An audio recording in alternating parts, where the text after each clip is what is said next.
My peoples, hold on. Hold on.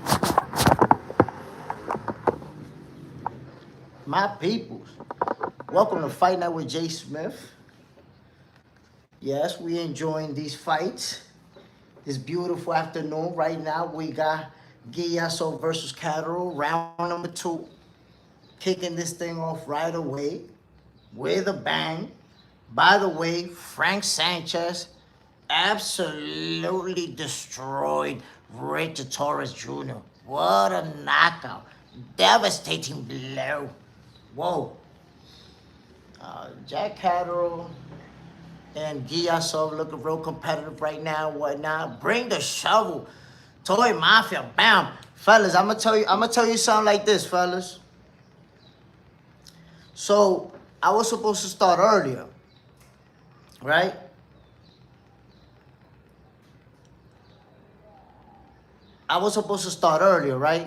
So check this out. As the underdogs.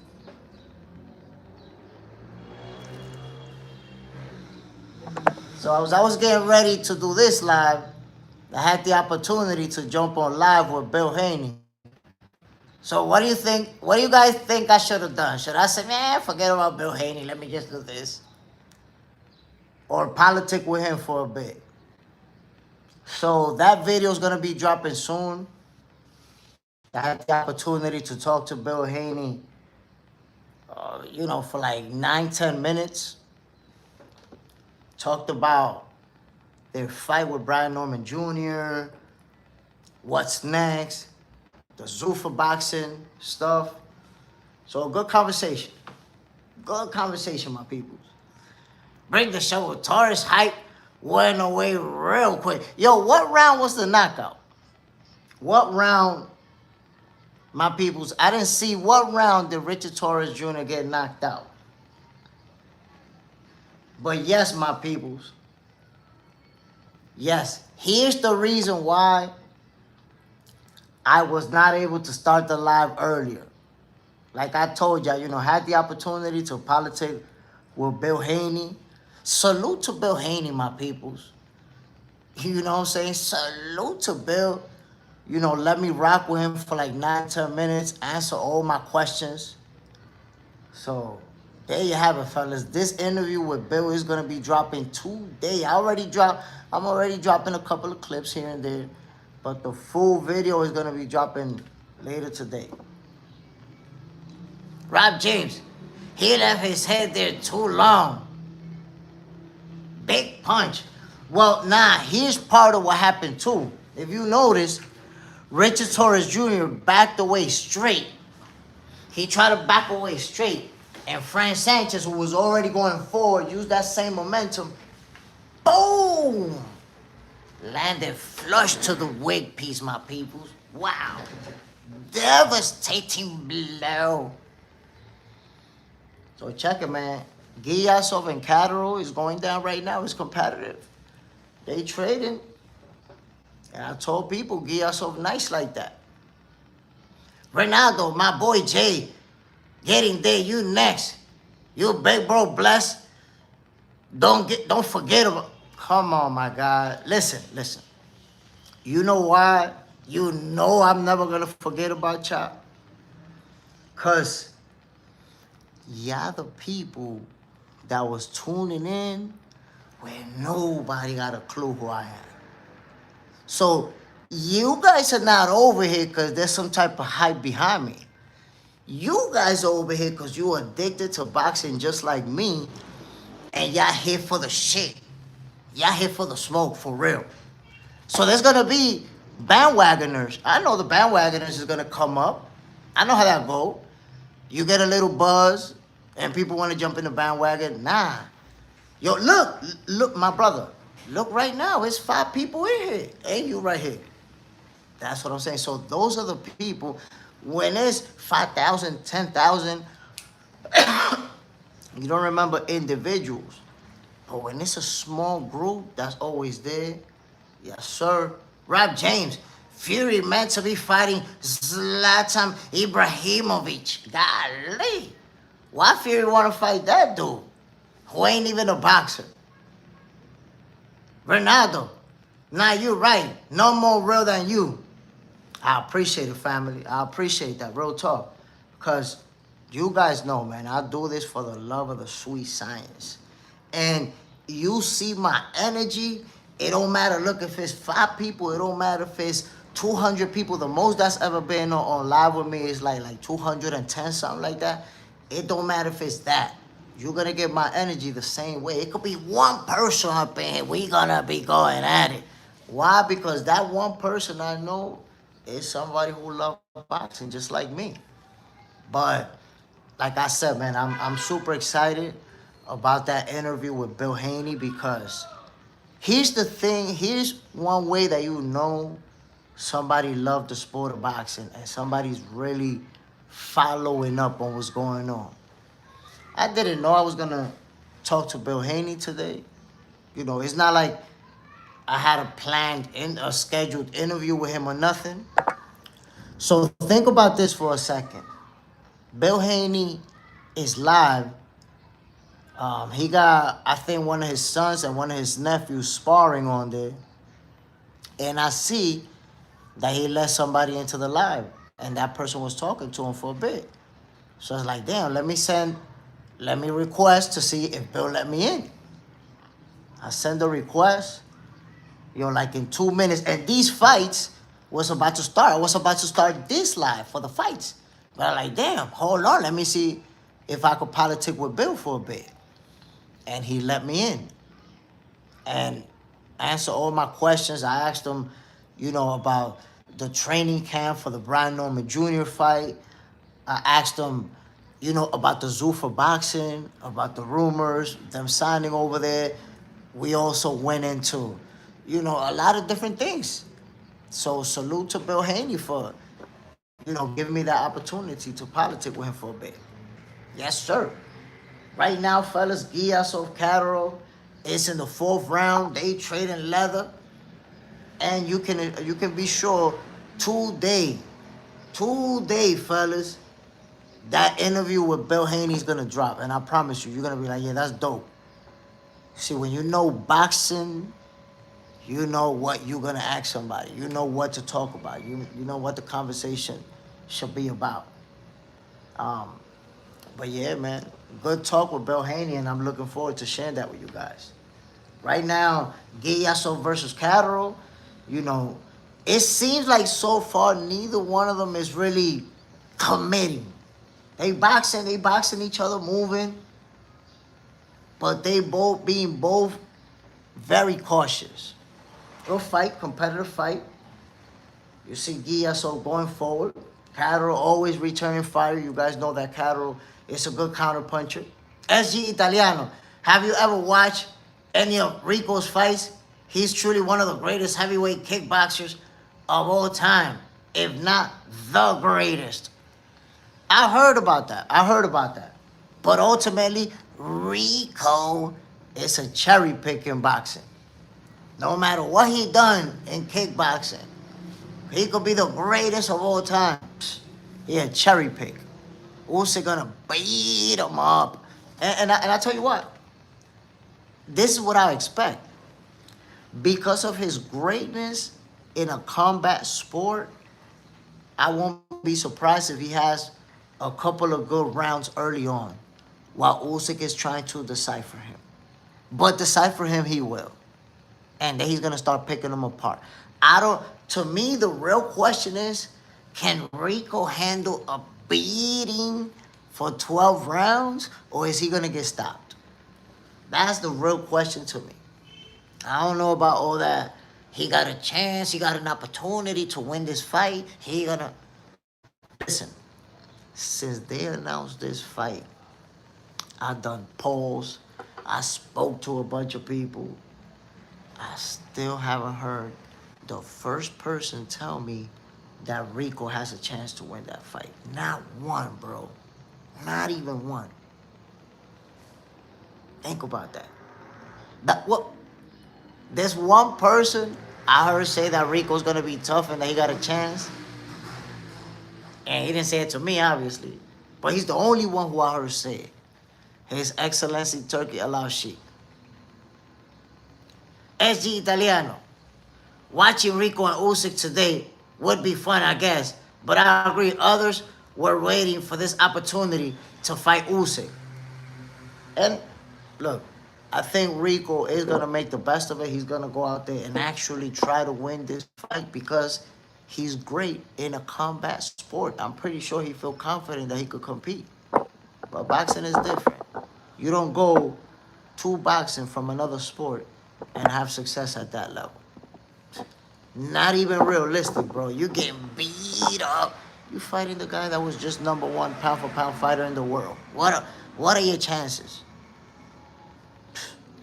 Put it to you like this, SG Italiano. Right now, if me and you play the lotto, us both winning it, you in the US and me in the Dominican Republic, on the same day, with the same ticket, with the same numbers, we got a better odds of doing that than Rico got of beating Usyk.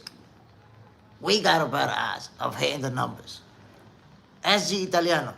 Rico can handle way more beating and will have way more gas left in the last round. Kickboxers have great gas tank. He might shock us all with his cardio. But wait a minute, bro. Hold on. Slow down. Let me back that up real quick. What you saying about Usyk gas tank, bro? What you saying about that? Have you seen? Tell me a fight. Tell me one fight that Usyk went the distance that he wasn't applying the pressure in the last round, that he wasn't the one applying the pressure. One fight that he went the distance that you could say, yo, in this fight, he ran out of gas and he had to survive to get the W. One fight.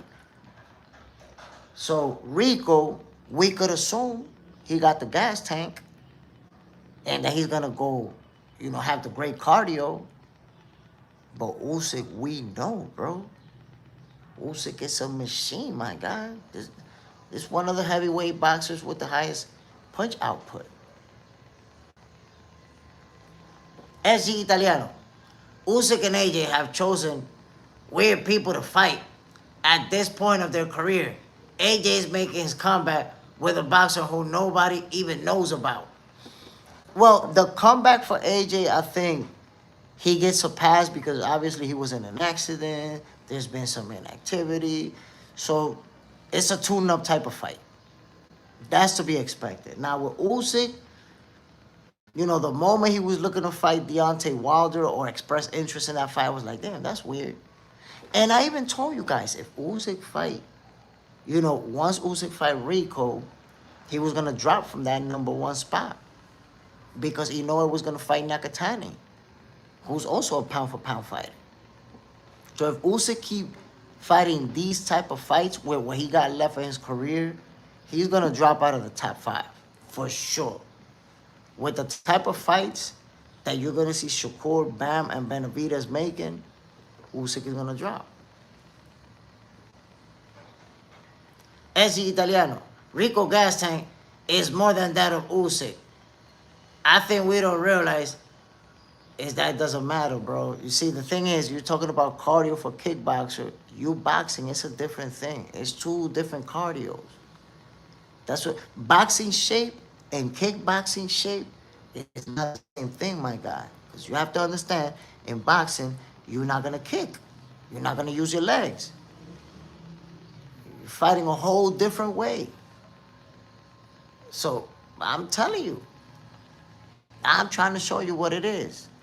You got all that cardio over there, doesn't mean you're going to bring all your cardio over here and out-cardio me. Especially when I'm way more skilled than you when it comes to the punching. You ain't going to out-cardio nobody while you're getting punched in the mouthpiece, bro. Underrated, well, tell him, JSmiff. I'm trying to tell him.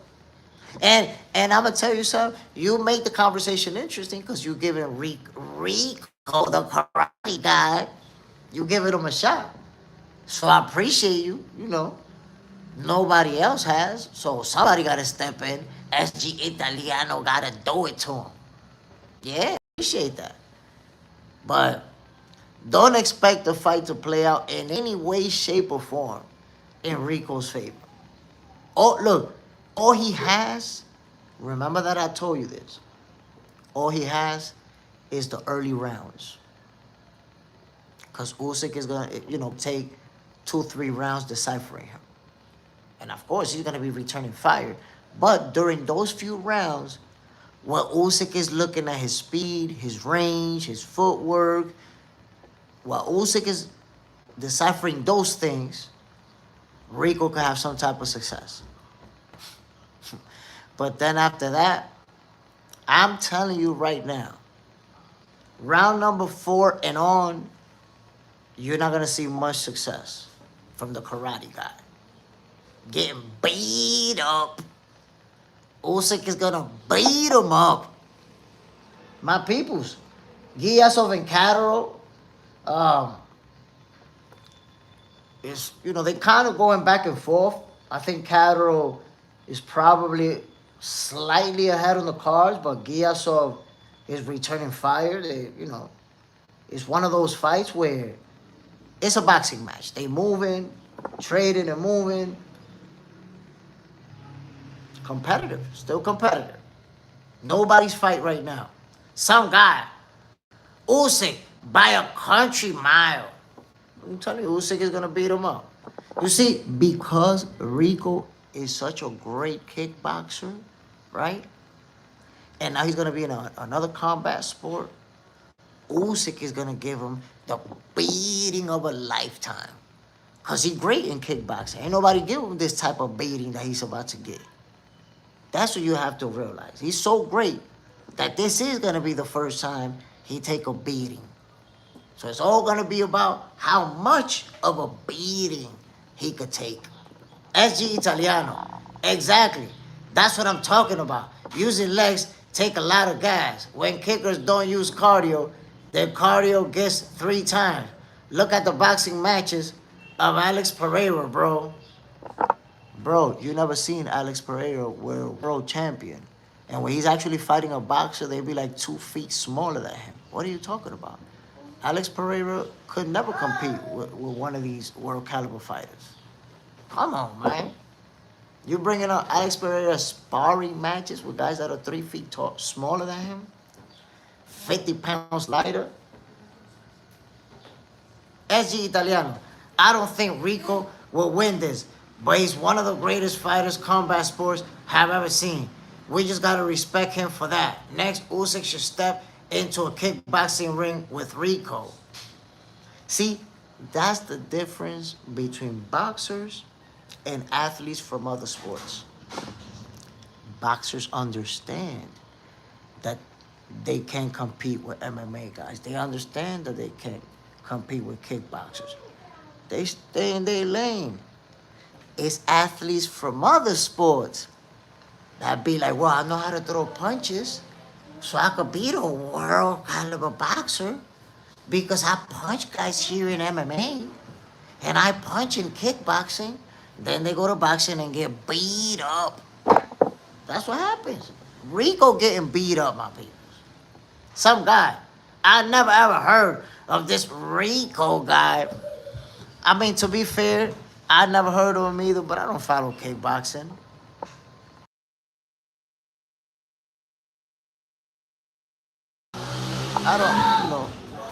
I'm not a fan of kickboxing.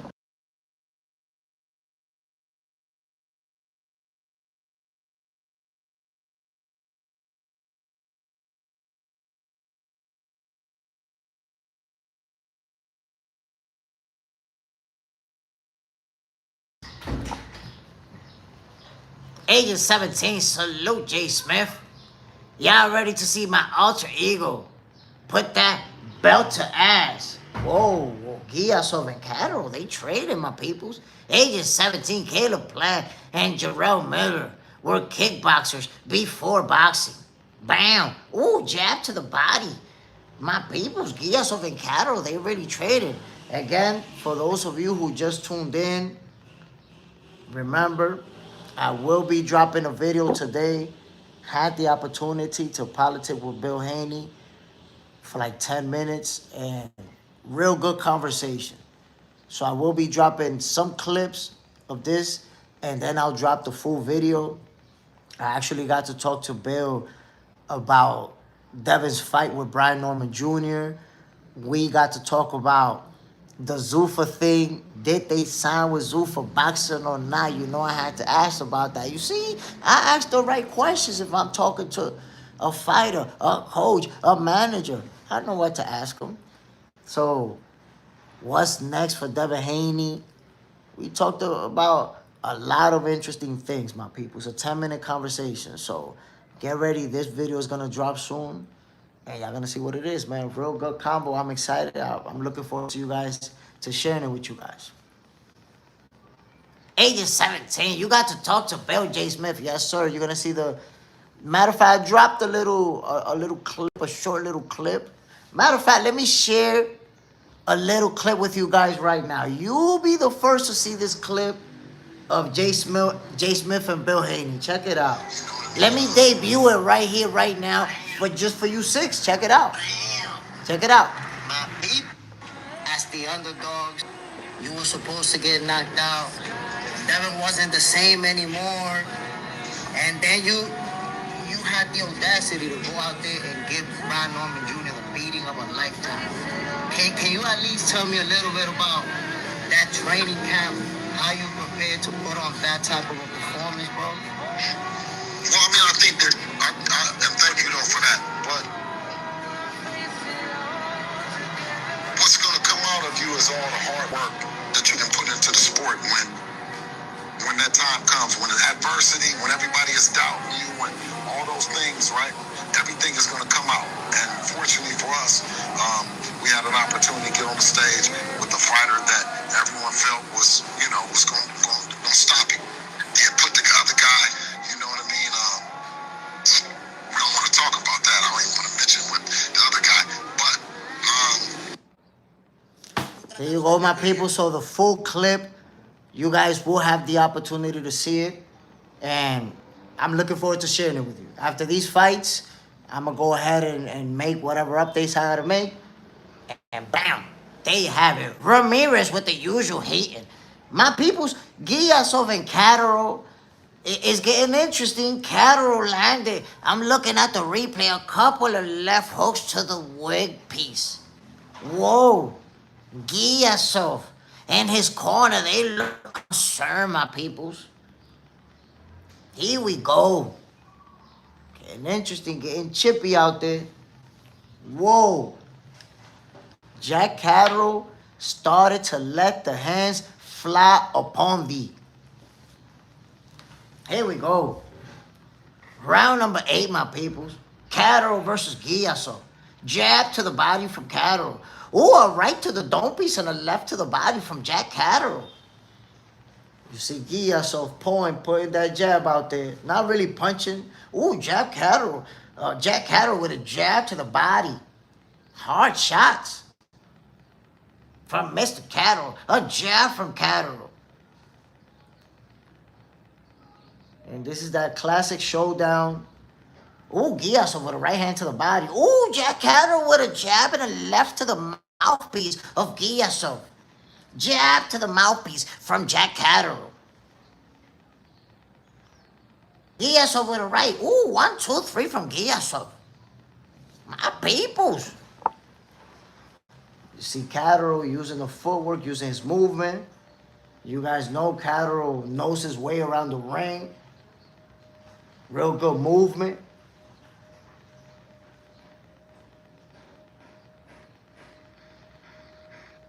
In the middle of the ring, my peoples. In the middle of the ring, my peoples.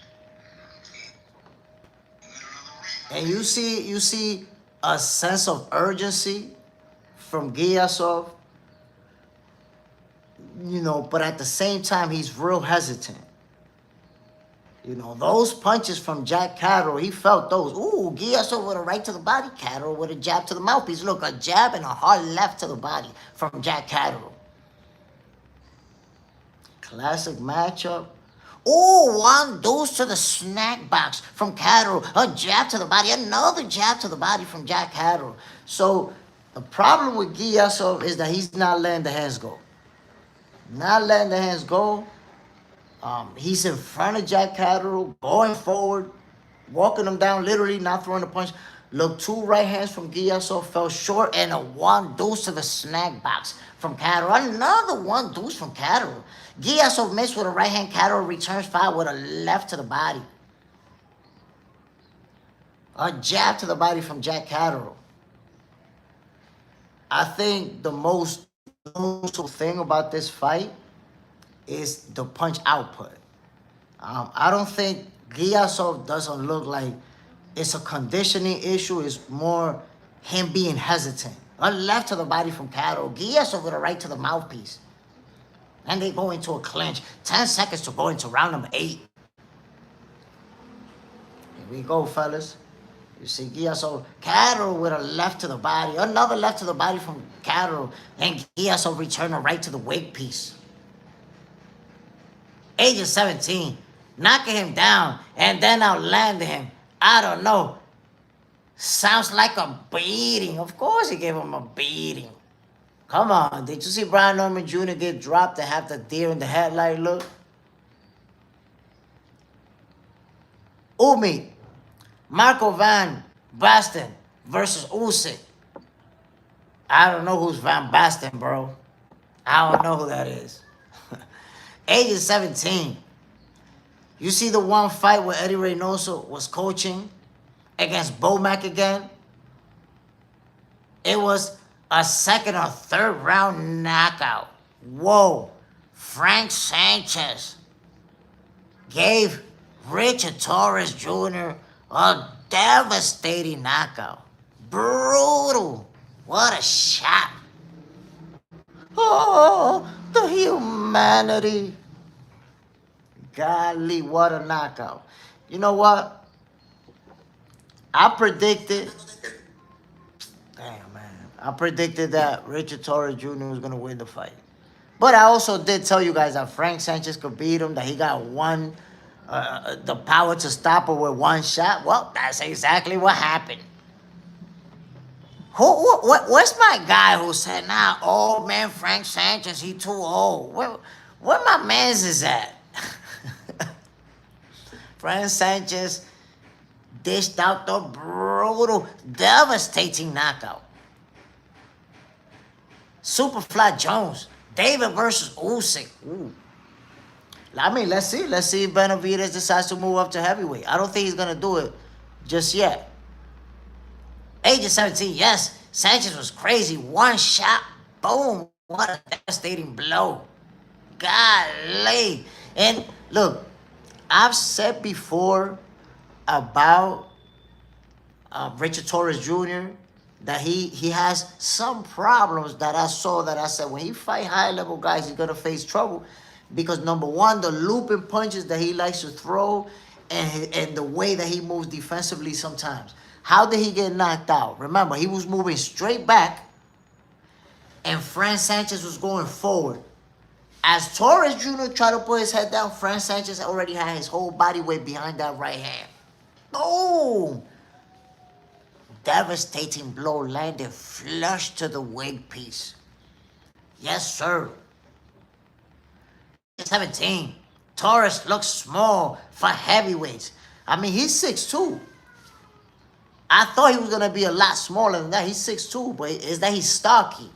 So because of his frame, he looks smaller. Superfly Jones. Is the weight too much for regular people in heavyweight division? I mean, it just depends your size, your frame. Age of 17. Yeah, Eddie even called for Sanchez to throw the uppercut. Sanchez ate a punch and returned with a KO shot. What a devastating blow. Pure devastation, my people. That right hand, and that's how you know you're looking at an elite level fighter. Look at the knockout punch. Frank Sanchez, you didn't see his arm cocking back all the way over here. Oh, boom. Nah, that shit was short, compact, right there. Look, look, look. He went forward. Boom. His whole body weight.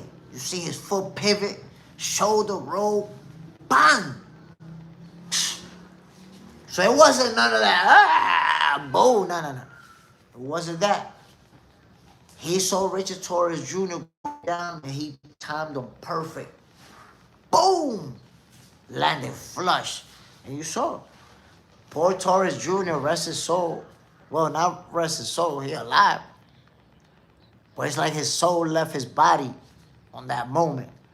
He really tried to get up. When he heard 9, he jumped up, collapsed. His legs wasn't there. He was done. Cooked. 21 green light.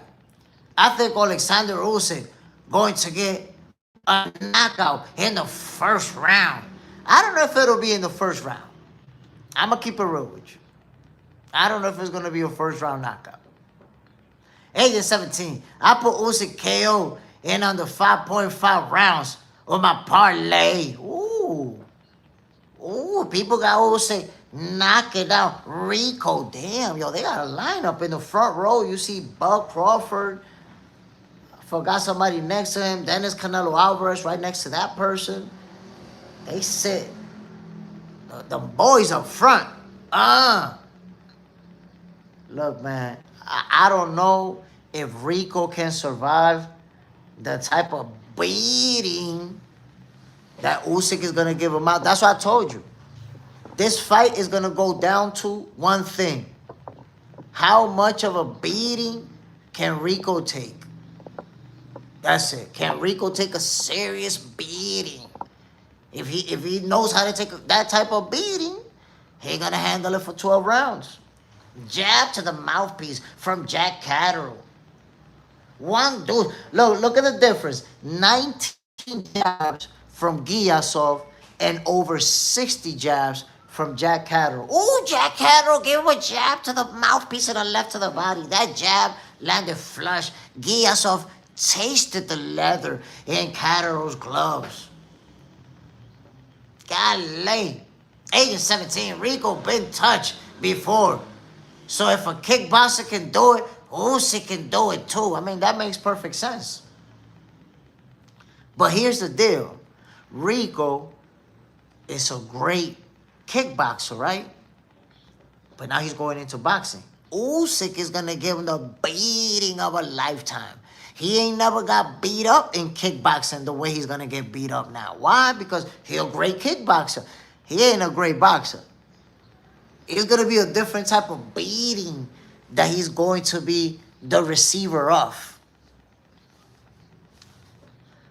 My peoples, to me right now, it looks like Jack Catterall got this fight in the bag. Giyasov, you know, he's not doing enough. He's not throwing enough punches. Simple as that. Giyasov don't let the hands go. He cooked. No getting around it. Giyasov gotta get down. He being too shy with it. He being way too... Yo, check this out, my people. Oh, this is fire. You guys know, remember I told you I posted a story where I'm talking to Bill, right? And I showed it to you guys. But look at this. Look, that's the story. Right? We politicking, we talking boxing, but check this out.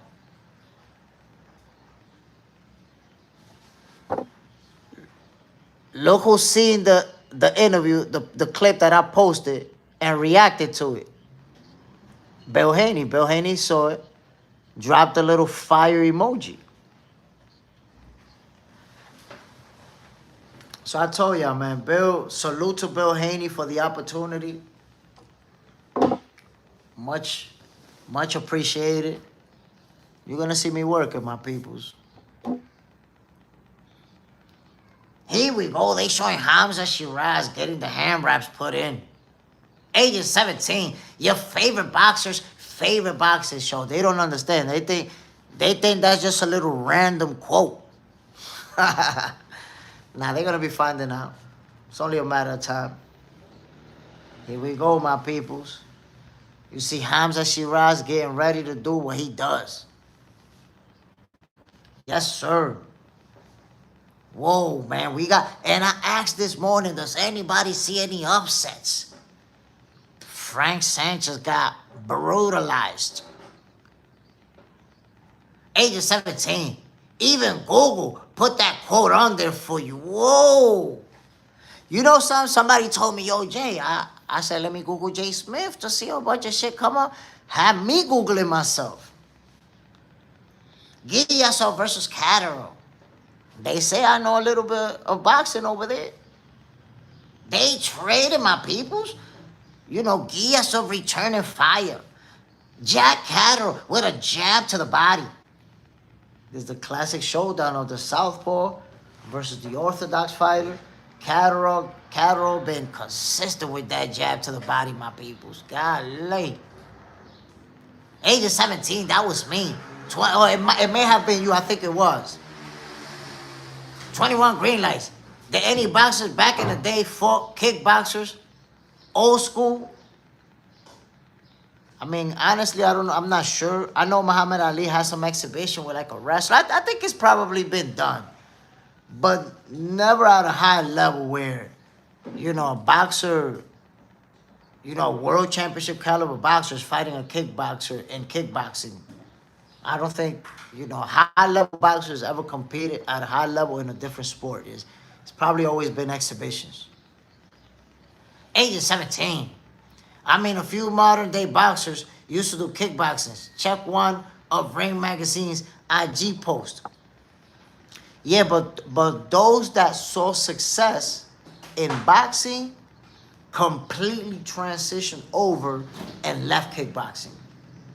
They didn't do both simultaneously. They didn't become, you know, high-level boxers while being high-level kickboxers. They practiced the sport, left, and became full-time boxers. Those who actually did have success in boxing. My people's round number 11. Giasov is still letting the hands go, landing some good shots with the left and the right to the wig piece on Jack Catterall, but he's way behind on the cards. If Giasov, he need a knockout. I'm going to put it to you like that. Giasov need a knockout or he's going to lose this fight on the cards. Unanimous decision in favor of Jack Catterall. So there you go, fellas. I'm going to be dropping a couple of clips right after we do all these fights. Well, you know, we got Hamza Shiraz. We got the main event coming up. And then I'm going to be dropping clips from the interview with Bill Haney. And today, towards the end of the day, I'm going to drop the full video where you get to see the whole conversation. So, can't wait to share that with you guys. And you know what? This thing is a process, you know. For me, it's a process because there's people that, you know, give me credit and say, yo, Jay, you doing it, you doing this. But ultimately, I haven't had the opportunity to get in there and politic with the people at the highest level, right? I mean, no, let me rephrase that. World champion, undisputed champion, super, you know, icon, Zab Judah. Salute to Zab Judah. He's given me the opportunity. You know, he's been on the channel politicking with me, so I super appreciate him. He's actually the first person to give me that shot. You know, but it's been tough when you have, and I told you guys this before, when you have a smaller platform, you know, a lot of people, they're not even going to give you that opportunity, right?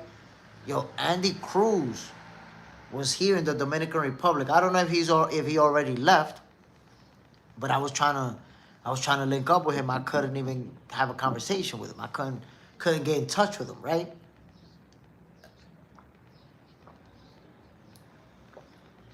So I was like, damn, that sucks because Andy Cruz is here in the Dominican Republic and he's being interviewed by a guy that doesn't even follow boxing, a guy that doesn't know really who Andy Cruz is, other than that he's a Cuban boxer and he's really good. But you could tell by the questions that this guy doesn't really follow boxing like that. I'm like, damn, if I was interviewing Andy Cruz, I would ask him some great questions. Couldn't make it happen, right?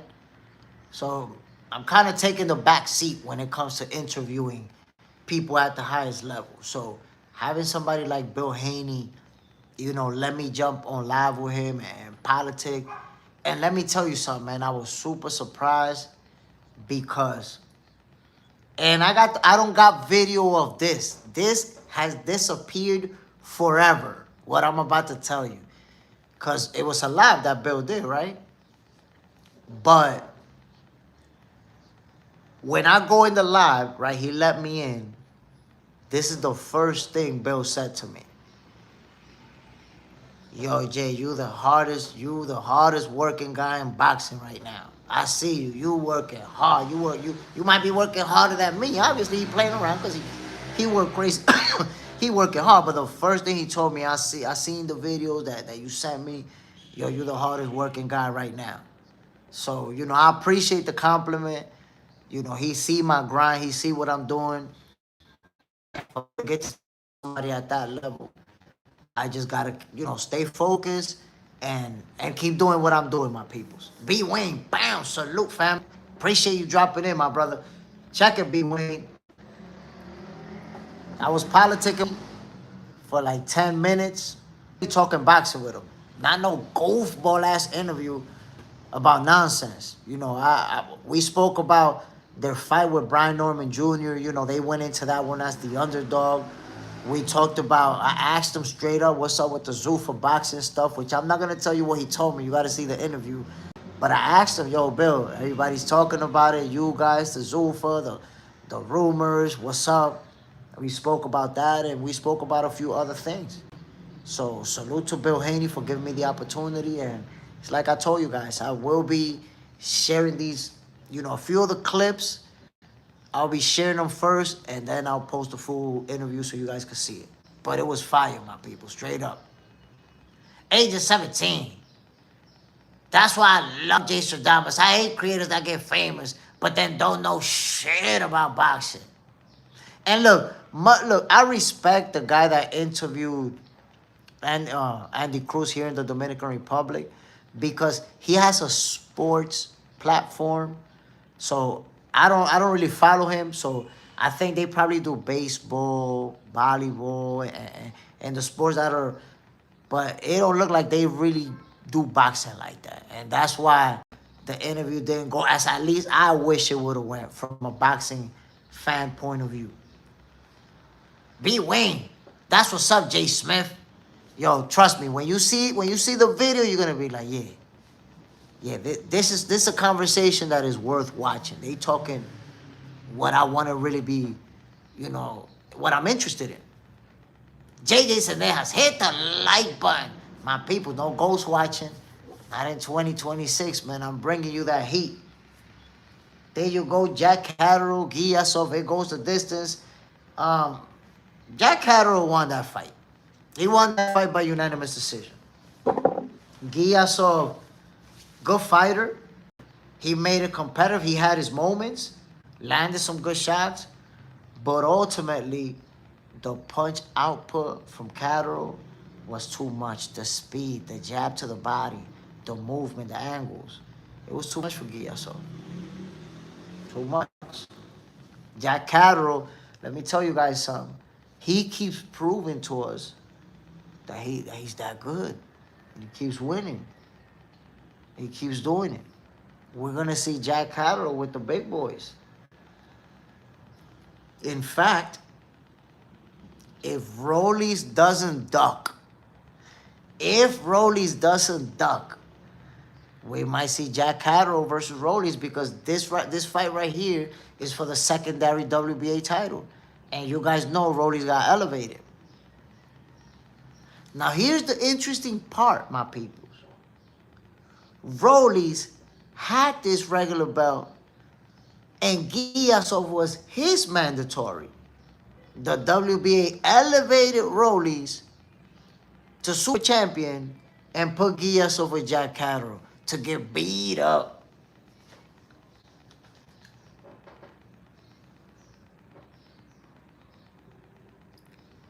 Oh my God, 119 to 108. Catterall beat him up. 116 to 111. Catterall dominated, homie. Underrated Will. Hit the like button. Yes, sir. There you go. Jack Catterall becomes welterweight champion. Jack El Gato. Here we go. Jack El Gato Catterall. unanimous decision, becomes the WBA regular champion. He's going to be the mandatory for Rollies Romero. But you guys heard Rollies talking about that he's retiring because everybody duck him. Let's see how it all plays out. Congratulations to Jack Catterall. Bam. My peoples. Whoa. Jack.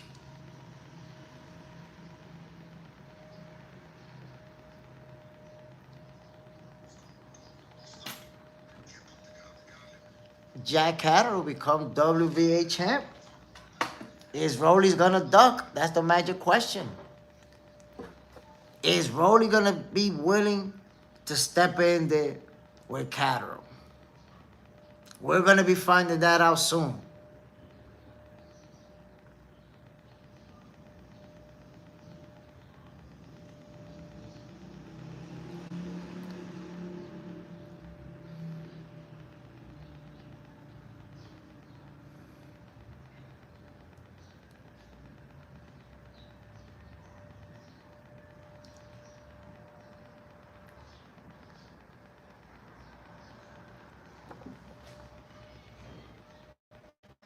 Agent 17, salute JJ. Yes, sir.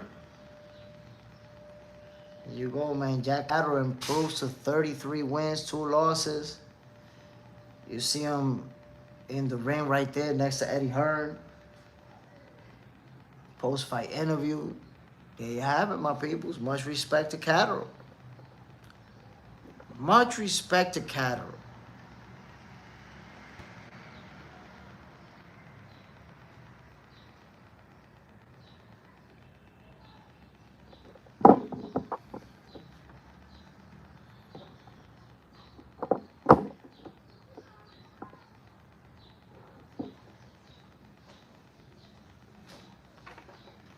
Here we go, fellas.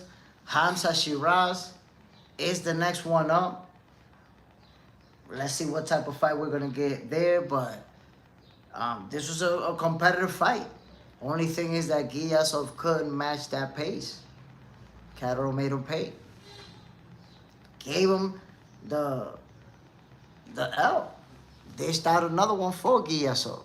Oh, dished him his first L. Took away that donut. Jay said, that's age of 17. I'm going to be like your dad. Take it easy. Here we go, fellas. Waiting for the next showdown.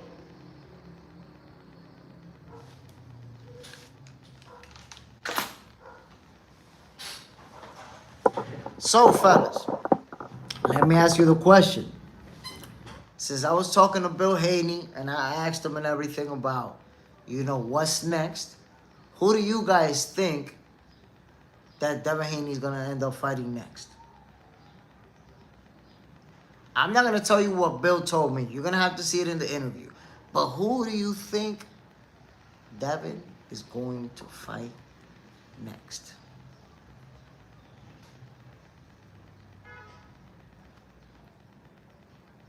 Here you go, my peoples. We're waiting for the next showdown.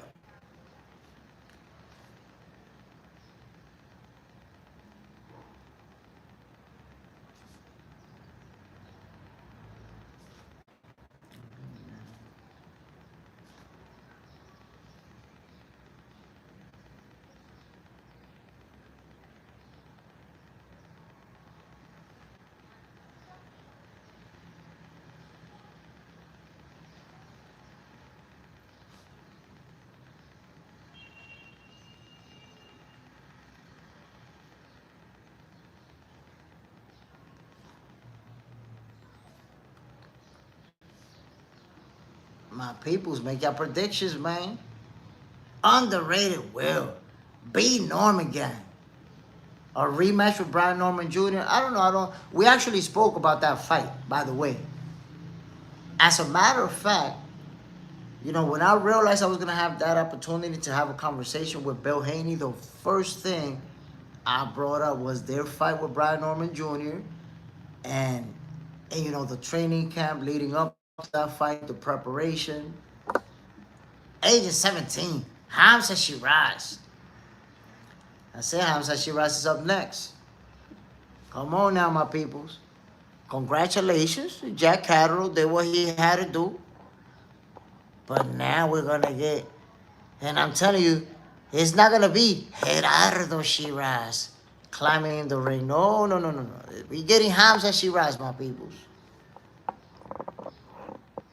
Yes, sir. We're getting Hamza. In case you thought we were going to see Tolentino Shiraz. Here we go, fellas. Let's get that smoke.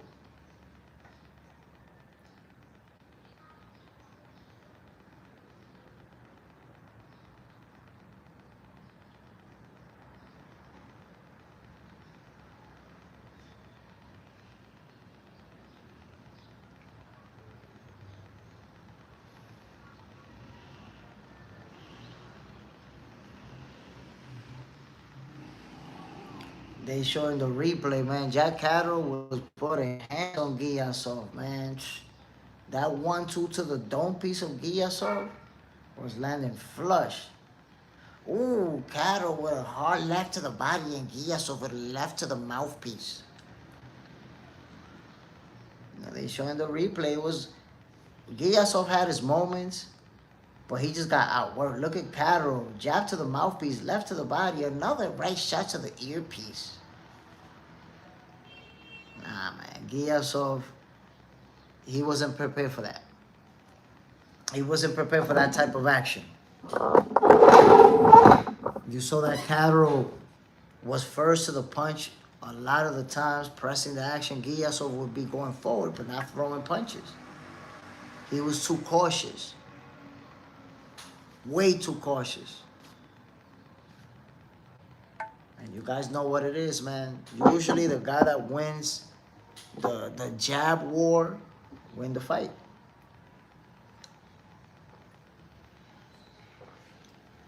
If you win the battle of the jabs, you're probably gonna win the fight.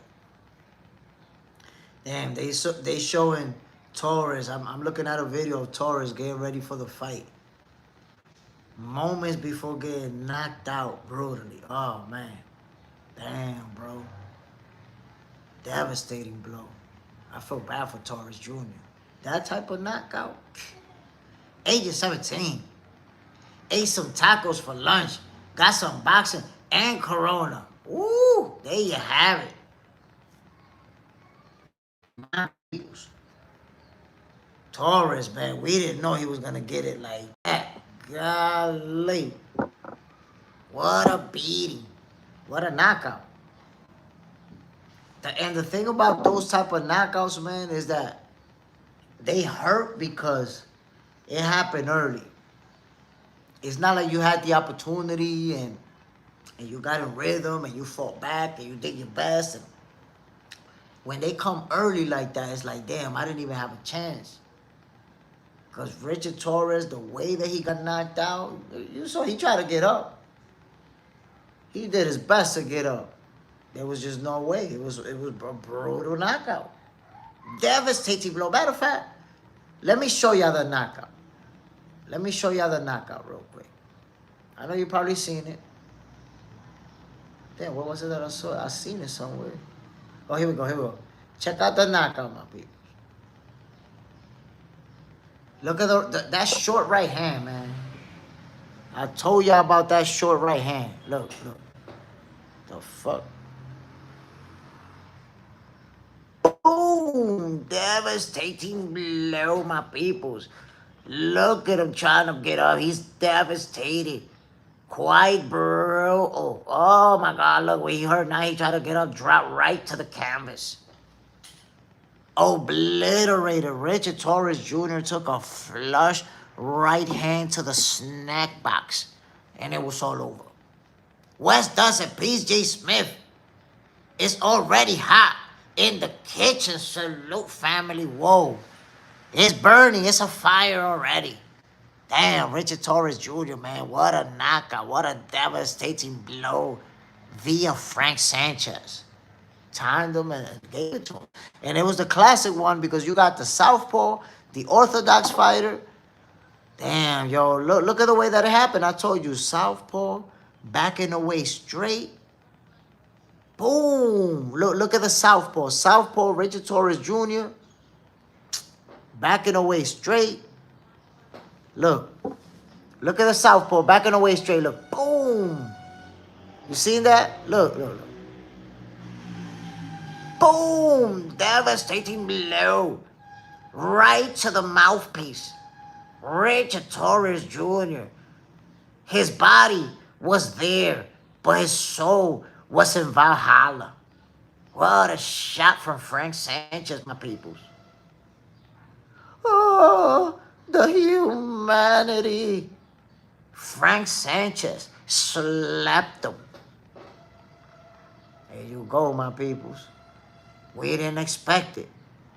But that's what boxing is about. Expect the unexpected, fellas. MS, Frank Sanchez KO'd the entire United States of America in that uppercut. Damn, man. This was supposed to be the U.S. heavyweight champion that people been waiting for. Golly. Devastating blow.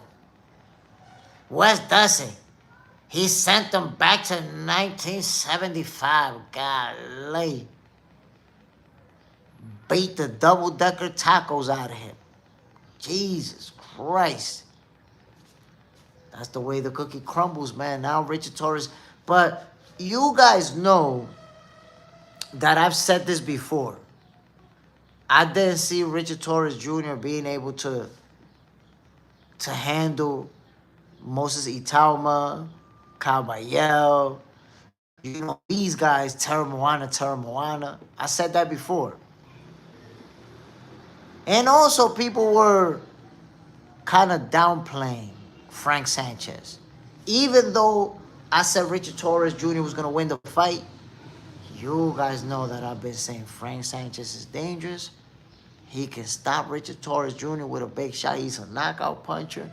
Well, that's exactly what happened. He can. He did. That's what happened, my people. But we're going to get Hamza Shiraz. Going to step in there. Going to be looking to put up a monster performance versus Alan Bejic. Who you got? Who you got winning this fight, fellas? Let me know. Now, we don't know Alan Bejic, right? We don't know him. Most of us never seen him fight. We don't know what he's about. But he's 39 years old, so 40 is right around the corner. However, his record is 29-0. With a record of 29-0, if I haven't seen him fight, it leads me to assume that record might, you know, he might have some easy opponents in there. I'm gonna check him out. I'm gonna check him out real quick. Let me scan his box rec real quick. See what Alan Bejic is talking about. Because he's 29-0 with 23 knockouts, right? His last opponent was 10-0. Before that, he fought a guy who was 18-0. Before that, I don't know either of those guys, by the way, but they was undefeated. Before that, he fought a guy that was 24-2, then 10-3. So there you go. That's how they built him up to this point. Because before that, he fought a guy 18-12, 18-4, 13-2, 16-4, 17-9, 19-13. So yeah, he's been fighting journeyman. Alan Bejic, when I look at his resume, I see somebody who's been fighting a lot of journeymen, building up a resume, building up an undefeated record. For some undefeated fighters, you know, that are really unknown. And that's it. Got an opportunity at Hamza Shiraz. Based on the resume, I'll go ahead and tell you he's getting beat up. I never seen him fight. It's tough to make those type of predictions because you never know. I'm telling you, he's getting beat up. Wes Dussey, B+ level guys look like gods against C level guys. But the A-list showing up, it's over. Oh, you talking nothing but facts. Nothing but facts, Wes does it. Those be looking like superstars when they fighting the Taco Bell burrito roller. And they step in there with the elite, they looking like goofballs. MS, Beckett has a high KO ratio. I'm saying, yo, you put me up in there with bus drivers and school teachers, I'm gonna have a high KO ratio. Let's see what he's gonna be able to do versus Hamza Shiraz. That's what I want to see. Because honestly, he's a question mark to me because of the opponent that he's faced. But I know he's never faced anybody in this level. However, we got to remember what Zach Chelly did to David Morrell. Zach Chelly ain't never been in there with no world championship caliber fighter. And look what he did. Stopped Morrell in the last round. So, can Bejic, Chelly Hamza Shiraz? Can Hamza Shiraz get Chelly up? I don't know. Wes Dustin, 20-0 versus Mailman. Come on, bro. Come on. We have to be honest. When you look at the resume, I look at the box record, and it's like, okay, this guy delivered pizza part-time. This guy's a cab driver. This guy drive a bus for the MTA. This dude right here is a janitor in a public high school. You could see. Easy money. And here's the deal. When you see a fighter who they build like that, with resumes like that, oftentimes, when they finally get that opportunity because they 20-0, 25-0, whatever it is, when they finally get that shot, they get beat up at the top. Beat up. Why? Because you're going to look good against these school teachers that you beating up. When you get to a Hamza Shiraz, that's it. The party's over. You're going to get a nice paycheck, but you're going to take that pummeling along with that. Come on, fellas. Hamza Shiraz is about to step in the ring with Alan Bejic, 39-year-old Alan Bejic with a record of 29-0. They got the same reach. Hamza Shiraz 6'3", Bejic 5'11". Shiraz weighed 167, Bejic weighed the limit of 168. It's going to be an interesting showdown. And you know what? If we look at the resume, right? Obviously, both fighters are undefeated. So Bejic is going there to win. He's going in there to do his best. And they both, they both can knock you out. But I already told you, Bejic getting beat up. We got one upset tonight. That's all we get. Damn, yo. I'm still thinking about that Richard Torres Jr. knockout. That right hand. Wow. Wow. Frank Sanchez put his whole 200 and whatever, 240 pounds, 250. His whole 250 was behind that fist. Ugh. All of it. So, this is a demoralizing knockout loss for Richard Torres Jr. Because not only because it happened early, one shot knockout, nobody want to go to sleep. Yeah, you guys know, it's obvious. I don't have to tell you this. Nobody want to go to sleep, my peoples. Well, you got slept. Nobody want to be the guy to get slept. Well, Richard Torres Jr. got slept. That hurt your ego. That hurt your pride. That hurt, you as a fighter to know you got slept. But now he's going to have to look back at the tape and see where he fucked up. And he's going to see it. He's going to be like, damn, I backed away straight to the back and went like that. And he went right in. Boom. If he would have stepped left or stepped right, but it's easy to say, coulda, shoulda, woulda. Sitting watching on TV. Bottom line is, he made a mistake and he paid the price. Badly. Brutally. Back to the drawing board for Richard Torres Jr. I told you guys this before, much respect to him, but I've never felt like he could be the guy. And I'm not saying that because he took this loss right now. You guys know I've said that before. When we compare him to Termoana, to Caballero, to Moses Itauma, we all say, yeah, these guys beating him up. Now we know they really giving him the beating of a lifetime. And that's the thing. In the heavyweight division, you don't necessarily have to take a nasty beating, because it's not like he took a beating. He took a shot that slept him. One shot. Boom. MS. Then Frank Sanchez feint Torres with a right hand to make him run right into the left hand. It was a right hand. Richard Torres Jr. got knocked out with the right hand. So what happened is, as Frank Sanchez was going forward, Richard Torres Jr. stepped straight. He went, look, this is exactly what he did. He a southpaw, right? When he stepped back, he went like this. So he stepped back like this, and Frank Sanchez, who's a righty, is coming forward at the same time that he was stepping back. So he just put his whole body weight. Boom! You put your hand down, as that guy's coming forward, it's like you're running right into that shot.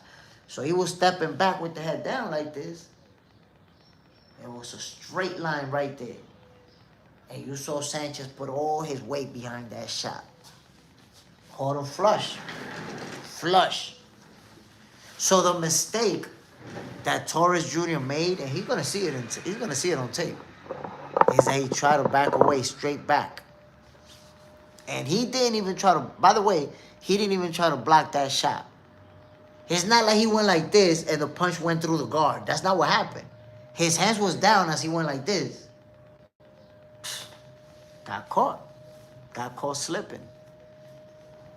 And here we go, my people. Shiraz versus Bejic. It's about to go down. And I said it before, even though I had Richard Torres Jr. winning that fight, I said he was going to win. But I said, yo, don't sleep on Frank Sanchez. He a knockout puncher, and he could land a one shot to sleep him. Well, he could. He did. Hamza Shiraz, 26 years old, 6'3". Bejic, 39 years old, 5'11". Here we go. We're about to get that smoke, fellas. MS. Okay, the other way around that. Man, listen. Crazy the way this thing happened. He got caught flush. Backing away straight to the back. I'm going to put it to you like this. In boxing, that shit is a cardinal sin. People do it all the time. But you're not supposed to. When you practice, you're taught this. Even when you're learning from the beginning, like if you take somebody from zero to learn how to box in the gym, right? Of course, they teach you the step back. They teach you the step back, the step forward, the step to the laterals, all that stuff. But when you finally get to spar, they teach you to never move straight back. Use your lateral movement. One of the reasons, and I remember my coach, I had a real good coach, explain this to me, Maximo. If you're going backwards and I'm going forward, who can go faster? You going backwards or me going forward? And I was like, you. And he's like, why? I'm like, because I can't go as fast as you backwards as you can go forward. And he's like, well, exactly. So if you're fighting with somebody and you going straight back and they going straight forward, they're going to catch you. They're going to catch you. Unless you're doing a step back or a double step back, which now you're doing this strategically, If you just backing away, they're gonna catch you. They're gonna be faster than you going forward. And they're gonna get there before you can move. So that's a lesson I'll never forget. You're not supposed to go straight back when a guy's coming forward. And that's what happened. They was both traded, right? Torres was letting the hands go, and they tried to back away like that. He went like this. Boom! Got clipped. Agent 17. You think after the last performance that Munguia is a future world champion? I mean, Munguia is a fighter who has the skills to become a world champion. I always thought that. You know, I'm old school. Just because a guy take a L, to me, it doesn't mean, oh, it's over. He's done. He's cooked. Nah. No, I don't think so. I say to myself, how good is this guy? Well, Munguia is really good. He, without a doubt, can become a world champion. Well, my peoples, Hamza Shiraz making the ring walk. We're about to get the smoke, fellas. We're about to get the smoke. Shiraz getting an undefeated opponent. Can we get shocked and see an upset? I don't see it. I don't see BJ even having a chance. I don't see it. I don't see it. I expect him to get beat up. We're not going to have a Zach Chelly moment for this one, fellas. West does it. A young guy at the top can continue to grow even after a loss. That's a fact. I mean, we've seen Canelo Alvarez take his first L at 23 years old and then go on a Hall of Fame run right afterwards. Hall of Fame run. After getting made to look like a bus driver by Floyd Mayweather. Oh, you gotta respect it. Hold on, man. This fight is about to start. Before this fight kick off, let me get this little potassium in my system. The referee announcing the fighters. I mean, not the referee, the ring announcer.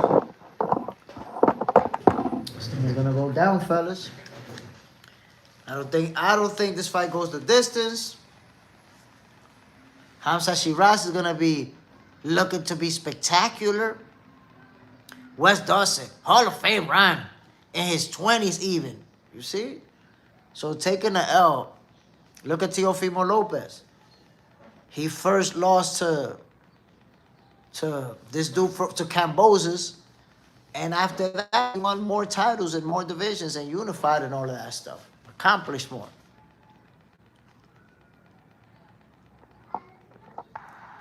Here we go, fellas. Fight's about to go down.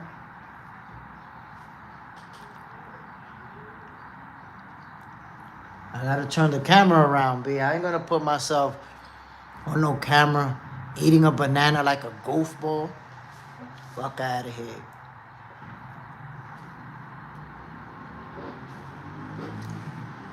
Here we go, fellas. The fighters are about to get final instructions from the ref.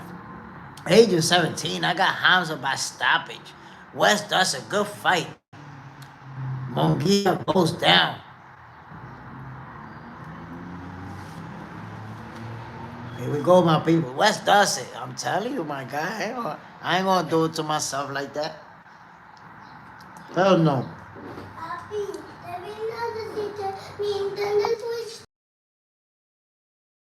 You wanna play it?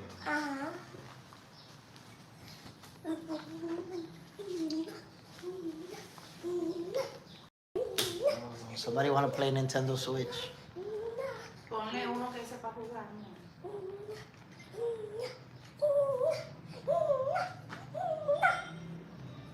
Go.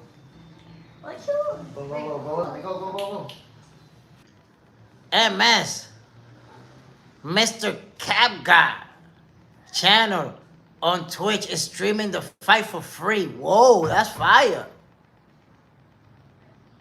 That is fire. Here we go, fellas. It's about to go down. Let's get it. Let's get this smoke. Let's get this smoke. The fighters are in the middle of the ring. The referee gave them those final instructions. They touched gloves. They're about to come out fighting, fellas. Hamza Shiraz. William Bejic. Whoa, they kick off the fight right away. You see Shiraz with the 1-2s early on.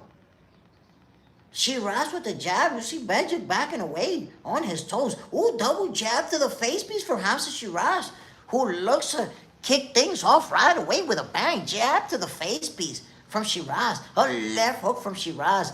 He's looking to make quick work of Bejic. Jab to the body from Hamza Shiraz. My peoples, they're insane. Hamza was going to start this quick. A straight right hand to the wick piece and a left hook to the melon from Hamza Shiraz. Jab to the nose piece from Shiraz.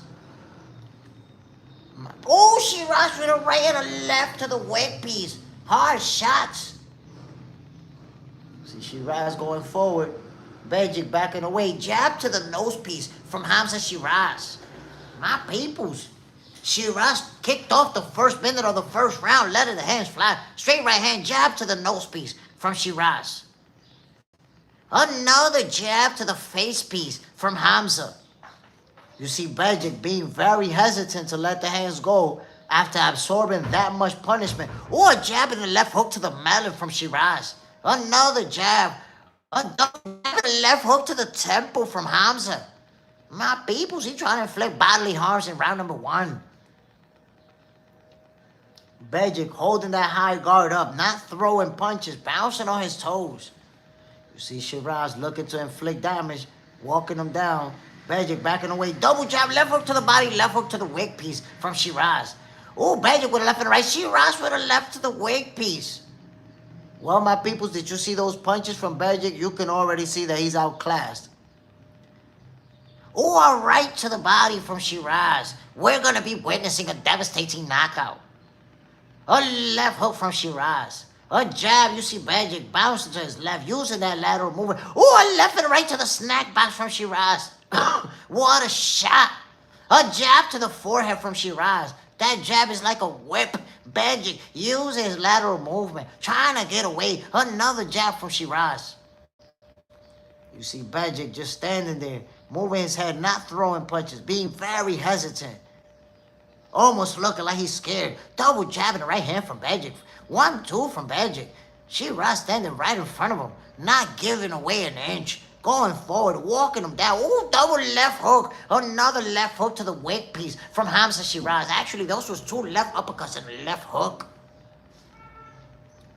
See Shiraz going forward there in the middle of the ring. Bejic holding that high guard, waiting to get punished, and the round is over. My peoples. Hamza Shiraz is beating him up.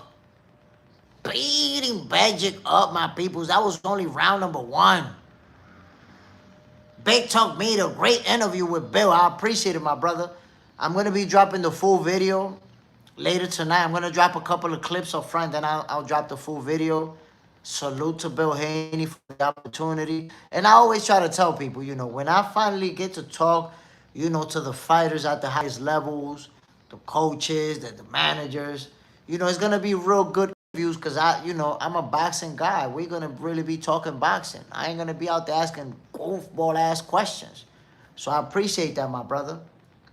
Hopefully, lots more to come. You know, I'm looking forward to getting that opportunity from more fighters and more coaches and more trainers and everybody, you know, within the boxing community. Here we go, fellas. Round number 2. It's about to kick off. You saw what happened in round number 1, man. Shiraz just put a beating on Bejic. There goes Shiraz with a left to the body. The referee telling Bejic, be careful, don't be headbutting now. Come on now. Here we go. Ooh, Bejic with a left to the body, left to the wig piece. Right to the body, right to the wig piece from Bejic. Shiraz with the jab to the face piece. 1-2 from Bejic. Shiraz return fire with a left to the face piece. The way Bejic is fighting is like he's scared, you know. It's like he's focused on, ooh, Shiraz with a left to the mouthpiece and a left to the wig piece. Shiraz with a triple left hook and a quadruple left hook to the melon of Willem Bejic. Whoa. Bejic is going to get slapped. A left to the earpiece from Shiraz. A right to the wig piece. A left to the body. A right to the dome piece. Shiraz with a double left to the body and a left to the wig piece. He's out here trying to inflict bodily harm. Oh, a hard left hook to the melon for Hamza Shiraz. How is Bejic taking these shots without going down? Bejic never took an L. He don't want to lose. Oh, a left to the snack box from Shiraz. Right to the body. Jab from Hamza Shiraz. You see Bejic using that lateral movement. Fleeing. Trying to get away. But Hamza Shiraz walking him down, applying the pressure. 1, 2, 3 to the wig piece from Shiraz. Shiraz with a jab and a right to the body. Double jab. 1, 2, 3 from Shiraz. Or a jab and a right to the body. Hamza Shiraz pulled out the heavy artillery in round number 1, and there's some of the same ammunition in round number 2. Ooh, double left to the wig piece. A right to the melon from Shiraz. Another left. A right to the temple. Ooh, Bejic is hurt. Shiraz with a double left to the wig piece. Shiraz with a jab to the nose piece. A right to the wig. A right to the wig. A left to the melon. A left to the mouthpiece from Hamza Shiraz. Bejic is trying to fight back with a right hand. You see Bejic holding his hands up, back up against the ropes. Shiraz walking him down. Bejic is trying to get away. Using that lateral movement, keeping them hands up. Oh, Shiraz with a left to the body, left to the snack box. Hard shot, straight right hand from Shiraz to the mouthpiece. A left to the melon, another left to the melon. Shiraz missing with the third left hook to the wig piece. Bejic is absorbing some nasty punishment. He's being brutalized. Oh, a nasty shot to the body from Hamza Shiraz. Bejic went down to a knee. He tried to get up, but you see him right there, slumped. Bejic is down, could not get up. The referee counted him out. Hamza Shiraz stops Willem Bejic in the second round. Brutal shots to the wig piece, to the body. Devastating blows. Oh, the humanity. Hamza Shiraz did what he was supposed to do, my peoples. Yes, sir. Whoa. Ronaldo.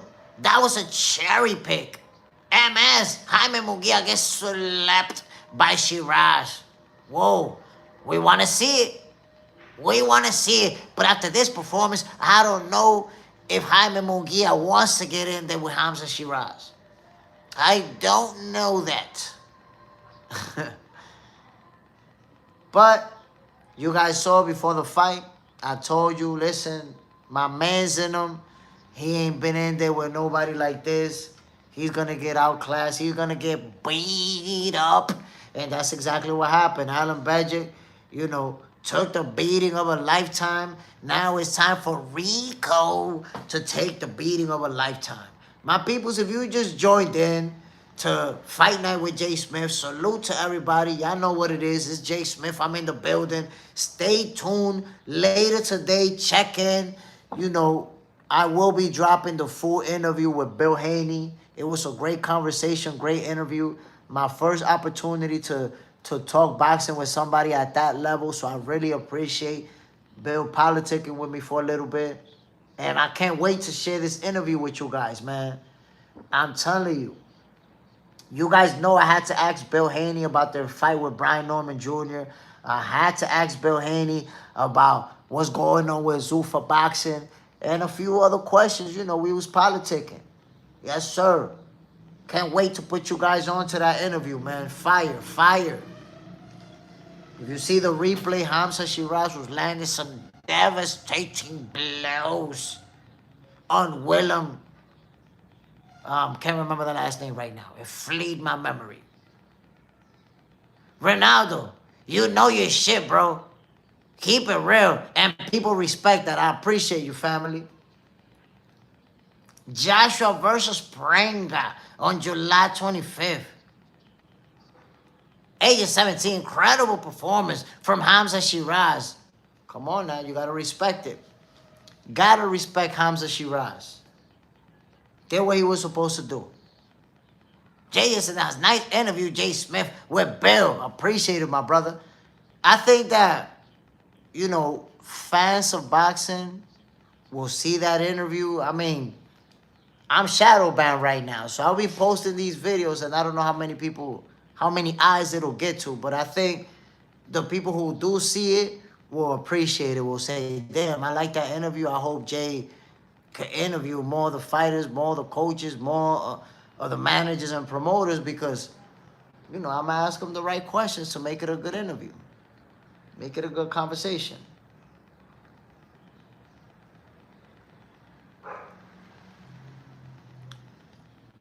There you go, the official announcement. Hamza Shiraz, the WBO super middleweight champion of the world. Hamza Shiraz.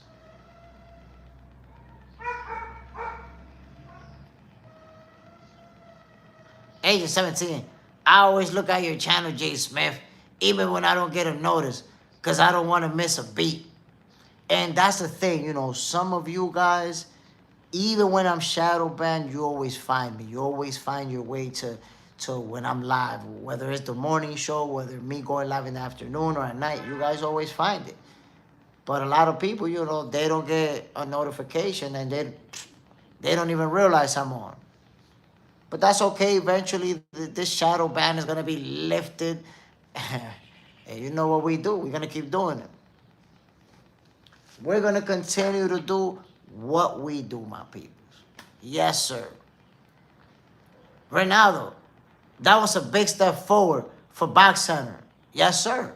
Having the opportunity to talk to Bill Haney, and you see the type of exchange that we have, the type of conversation that we have, and he's showing me love throughout the conversation, which I appreciate that from him.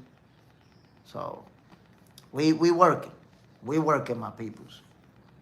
Agent 17, I may not be here during boxing for breakfast. It's all good, my guy. You're always here when you can. That's what counts. Every time you can, you're in the building. Let me see. I'm not listening to what Hamza Shiraz is saying in the post-fight interview, but I'm almost sure that they're going to bring up Canelo Alvarez, so they already brought him up. I know that he wants to fight Canelo. Let me see if they ask him. I have a feeling he's going to say that's the fight he wants. Agent 17, Hamza versus Canelo next. Of course, Canelo got to beat Billy, but I've seen Turkey pushing for Hamza versus Canelo since last year, and it looks like, they're aligning him for that. And look, man, Hamza got lucky on this one, I got to say, because, you're a world champion, and you fought a guy. Look who you fought. You became a world champion, but you fought a guy that, this guy's never going to beat anybody at the top.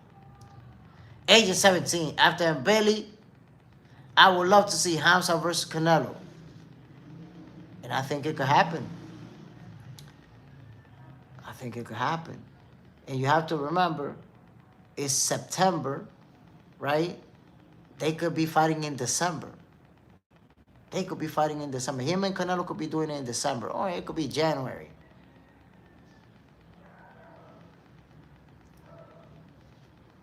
You see, they asked him about Canelo.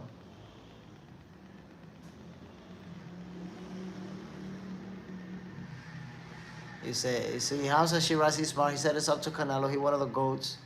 It will be an honor to fight him, but it's up to him. Vic, this was embarrassing.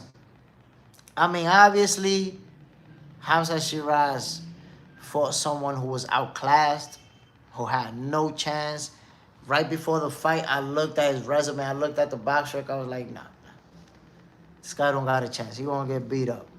But there you go. Hamza Shiraz right now, world champion. And it's like I told you guys, I expect His Excellency Turki Al-Sheikh to be pushing for that fight. For them to make that fight with Canelo Alvarez. Agent 17, this fight was obviously set up for Shiraz to get an easy win. Exactly. That's it. They gave him a nice little cherry. He capitalized. It's what's supposed to happen. He did what he was supposed to do.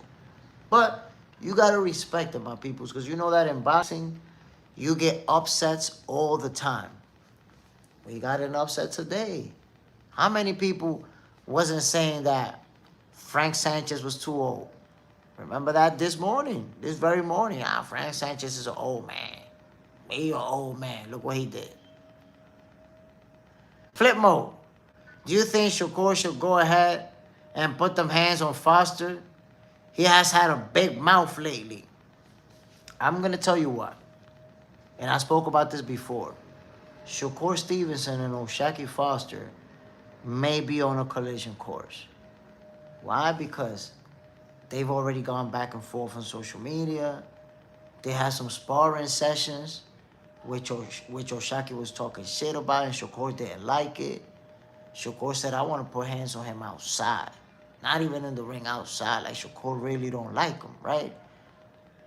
Now, Usyk Foster is going to be fighting Raymond Ford. And you guys know Ray Savage, that's Shakur's guy. Like, you see Shakur supporting him at his fights, reposting some of his stories, all type of, like, you know, you could tell that he's cool with Ray Savage. So if Usyk Foster is able to beat Ray Savage, I think it's a possibility that we could see him and Shakur. But you also have to understand, let's see, you know, what happens going forward, because we don't know if Shakur is going to sign with Zuffa Boxing. We don't know what's going to be his situation going forward just yet. Big Talk Media.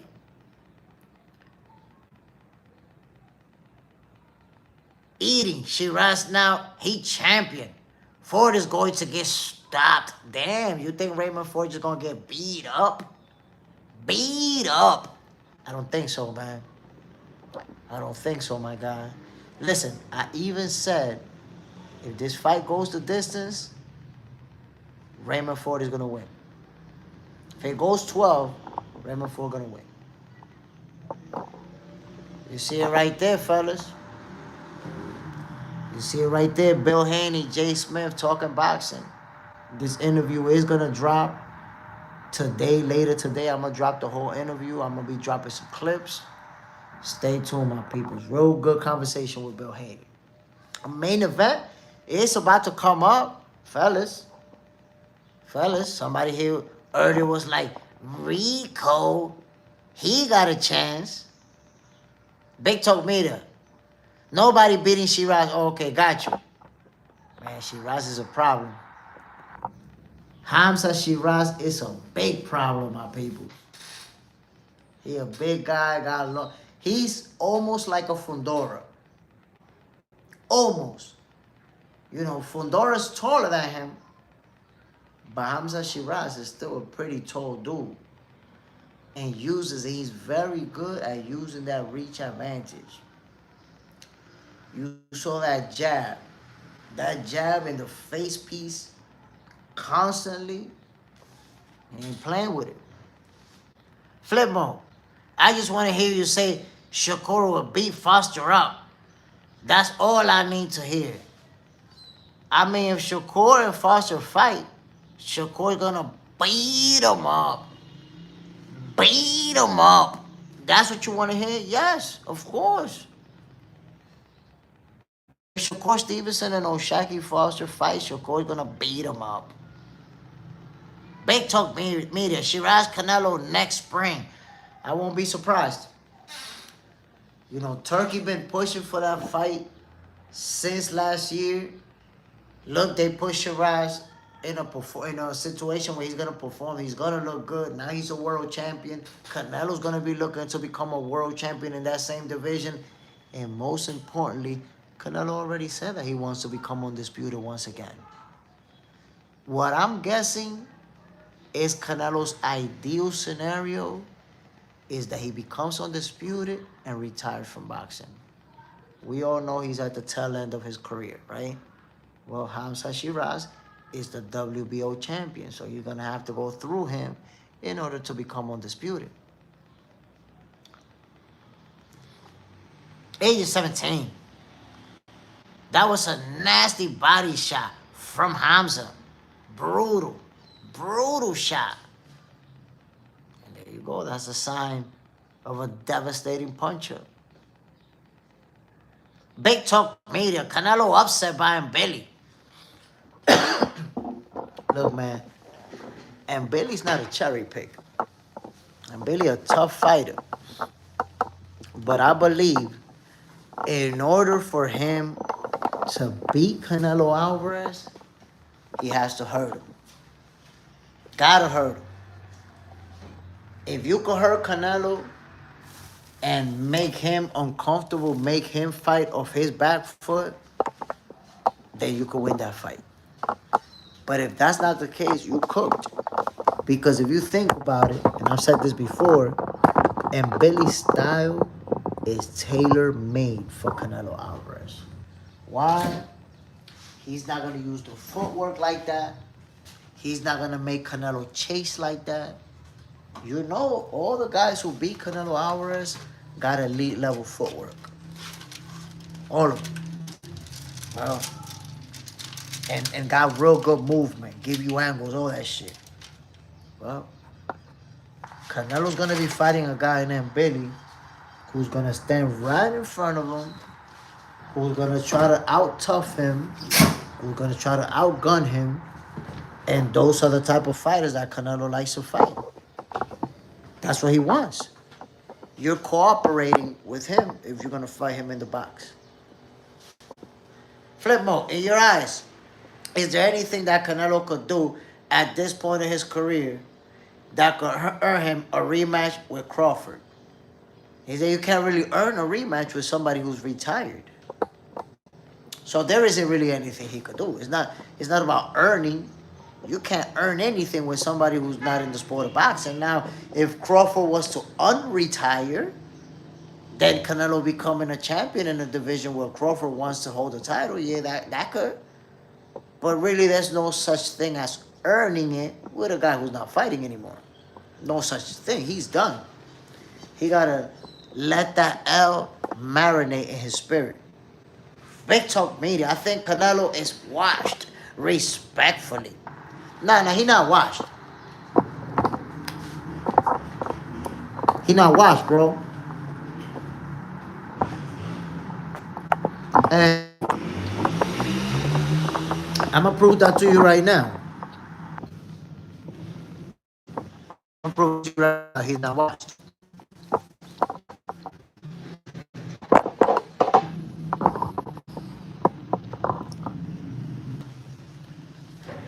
A true sign that a fighter is washed, that a great fighter, an elite level fighter is washed, is when you see them get beat up by average fighters. Remember when you saw Mike Tyson get beat by McBride?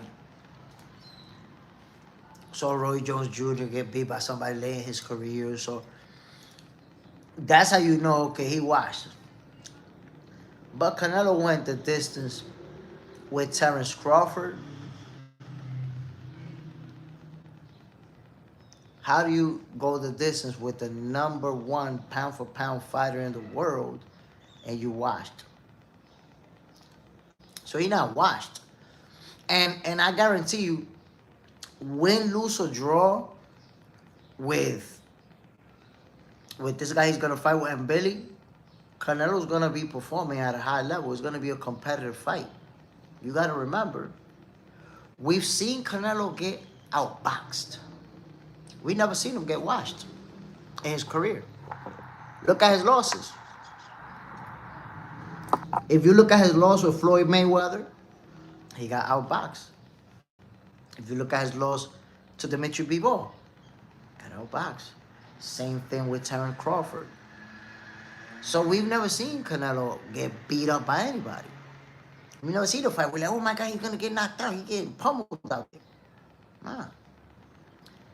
3 guys out of the 60 plus he faced outboxed him. But Canelo's a great fighter. You gotta respect him. As far as him getting a rematch with Terence Crawford, I know he would like to have it. But Terence Crawford seemed very confident in his retirement of the sport of boxing.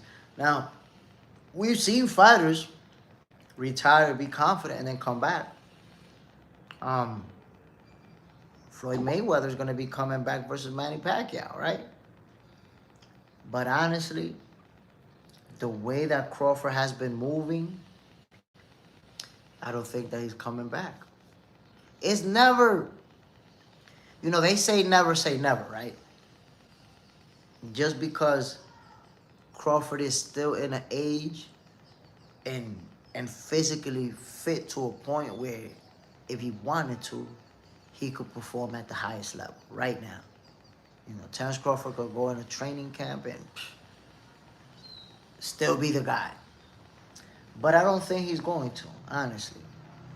I think because Crawford is one of these athletes who didn't blow his fortune, who has invested money wisely, who is involved in his kids' lives to where he's at their tournaments, he's at their events, his kids are with him in Egypt right now.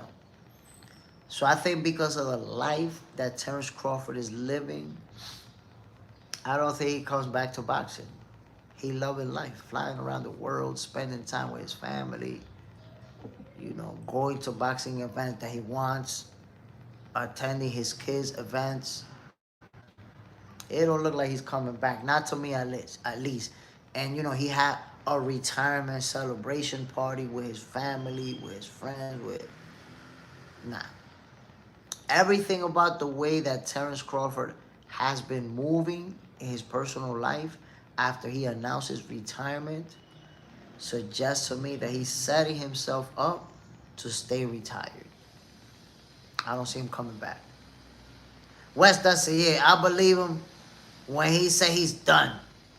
Yeah, I believed him too.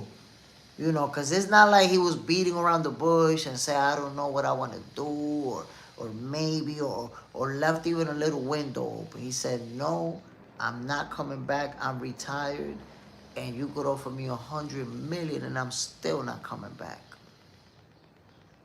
That sounds pretty confident to me. It sounds like he already, been working on that mentally, and his mind is really made up.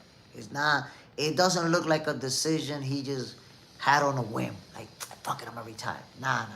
He been planning for that. So I think that's it. The greatest fighter of this generation is retired. Age of 17, Crawford want to raise his kids and watch them continue the legacy. Flip mode. Thanks, Jay. Your opinion always means a lot to me. Salute, fam. Big things are on the way to Box Center with JSmiff for sure. I appreciate you, family. Appreciate the love. And I'm going to keep working hard. I'm going to keep grinding. There's a lot of fighters that I'm talking to. Some of them I'm talking to. Some of them I'm reaching out to. So you're going to be seeing more interviews, more people joining me on here. It's a work in progress, right? But at least we got that opportunity with Bill Haney. He's at the highest level of the game. And I got to politic with him. So, again, man, much love to Bill Haney.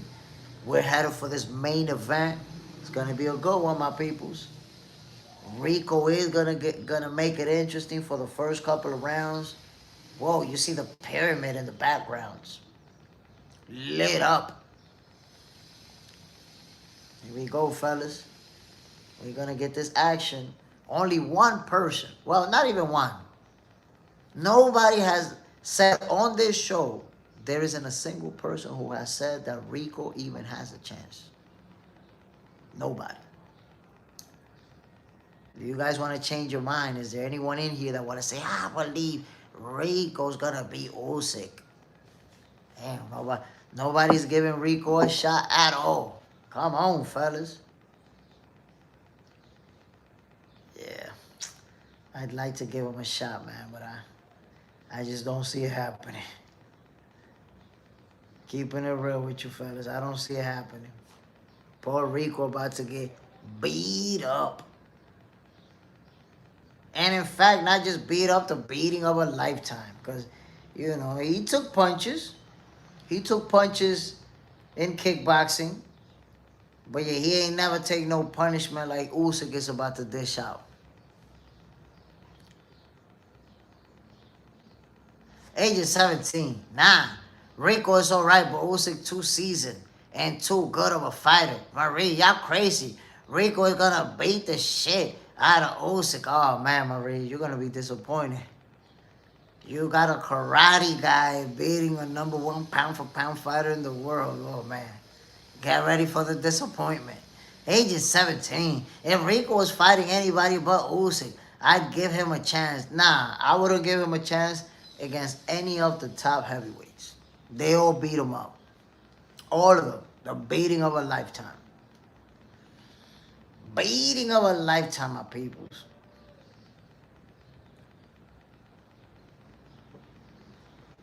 Here we go, man. We about to get this smoke, fellas. Let's get it.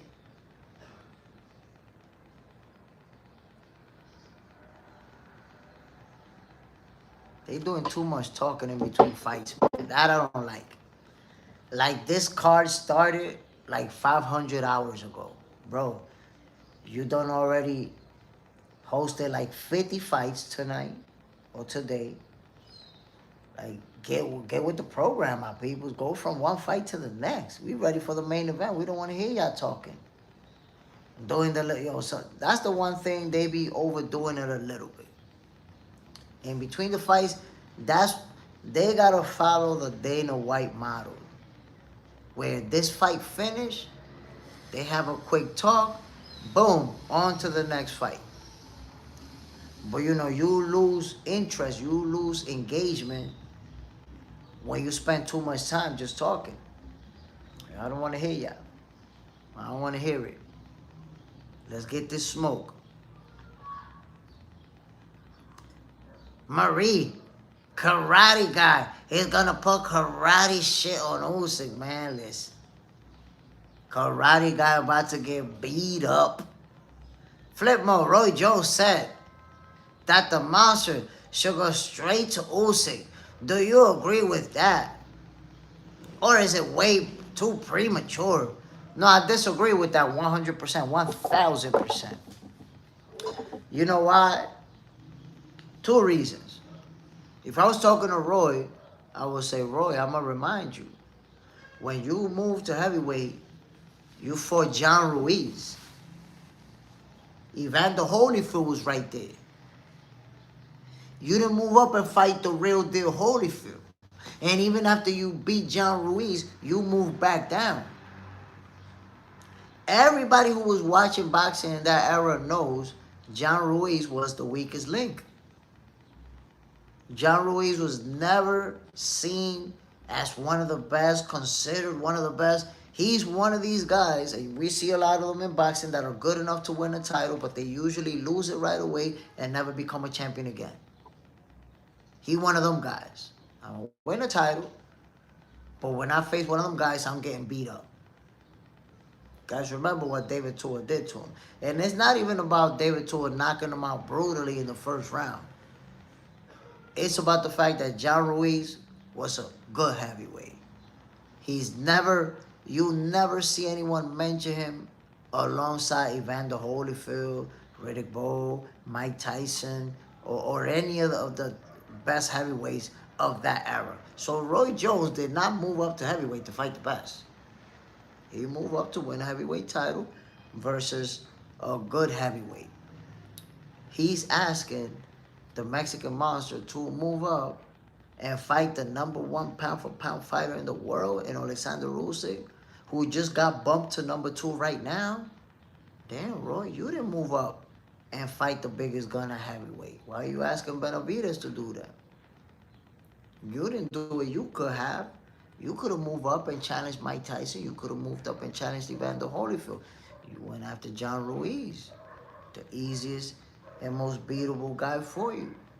And now you telling Benavidez go fight Usyk, the Olympic gold medalist, the multi-division undisputed champion? Golly, bro. That's not the route that you took, my guy. So that's not fair for Roy Jones to now say, yeah, you should go fight that guy. You didn't do it when you was the guy. Not only that, the Mexican Monster been stated that he was gonna fight that one fight with Zurdo, go back down, beat Bivol, beat Beterbiev, and then afterwards, if it's doable, Jairo Pataya. Right there, you got 3 fights before he even considers moving to the heavyweight division. Right there. Age of 17. What they got Oster, Overeem doing out there. Damn, I couldn't even read what that is. Do this, an MMA fighter. Oh, okay, you're talking about the people in Ring Magazine, the Ring people. Man, listen, you see what I be saying? They got people that don't even follow that. Well, yeah, I'm pretty sure he follow boxing, but you see them 3 dudes right there talking boxing, and that dude with that woman or whoever. I should be in that team. I should be there. But time will tell. Age is 17. I've seen Jason Stratham at every major boxing event this year. Bro's a real G. Yo, he a real boxing guy. He's a real fan of the sport of boxing. I've noticed him in a lot of events. Age is 17. They gotta get Jay Stradamus out there. I mean, I think at one point it's gonna happen. I don't know if it's gonna happen with the Zone, with Ring, with Rhea Season, with Zulfa. I don't know who is it gonna happen with, but at one point, somebody's gonna see what's going on out here and say, yeah, we need him. We need that sauce over here. They showing a replay for one of Usyk's fights. Man, Alexander Usyk just has a certain skill when it comes to fighting on the inside, where he give you those angles and he can make you miss and make you pay.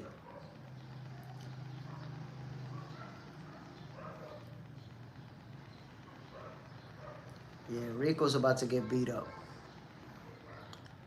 That's just the reality, fellas. Rico is about to get beat up.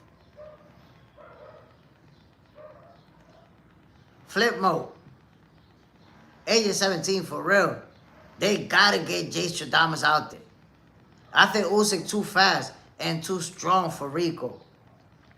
So, I'm not gonna say too strong, just because Rico looked like a pretty big dude, looked like a pretty strong dude. So, I would say, you know, he could be able to handle the strength. It's just a punishment. It's just a punishment. Can you handle 12 round beating? Because it's going to turn into an ass whooping. Big Talk Media. I told yesterday Sanchez would stop Torres King. There you go. You was right then. If that was your guess, you was right. Wow, man. What a shot, though, man. That right hand landed flush. Torres Jr. went down like a sack of potatoes. Back to the drawing board. Let's see, you know, how he's going to bounce back from this and what they do, because sometimes when a fighter take a L like that, now they got the chip on their shoulder that they got to come back and get a good win to show that, yeah, no, I'm still the guy. I still can get to the top. Because you know how it goes in boxing. You know tomorrow you're going to see a lot of posts about how Richard Torres Jr. is a hype job. His hype train is over. He got exposed. He ain't all that anyways. You know you're going to see that, right? Now he's going to have to fight that mentally, that psychological pressure of everybody throwing you under the bus. And that's why I tell you, man, being a fighter in the U.S. is tough, my peoples. Because if Richard Torres Jr. was a UK fighter and he got knocked out, man, they would still be supporting him the same way. Still, yo, they would have been giving him standing ovations as he was stumbling out of the arena. That's how the UK fans get down. But the US fans, you got beat up like that, you got knocked out, watch on social media tomorrow. He a hype job.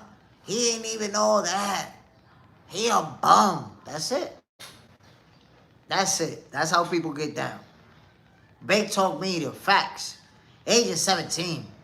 Crawford was out there giving Torres tips. And he still lost, unfortunately. Man, listen. Poor Richard Torres Jr. just got knocked out badly, man. And so early on. Was it the second or the third round? I'm not sure if it was the second or the third. But that's what makes it tougher psychologically. You didn't have the opportunity to get yourself in rhythm. You didn't have the opportunity to land some big shots and be like, yeah, at least I got him too. Nah. It ain't go down for you the way you wanted it.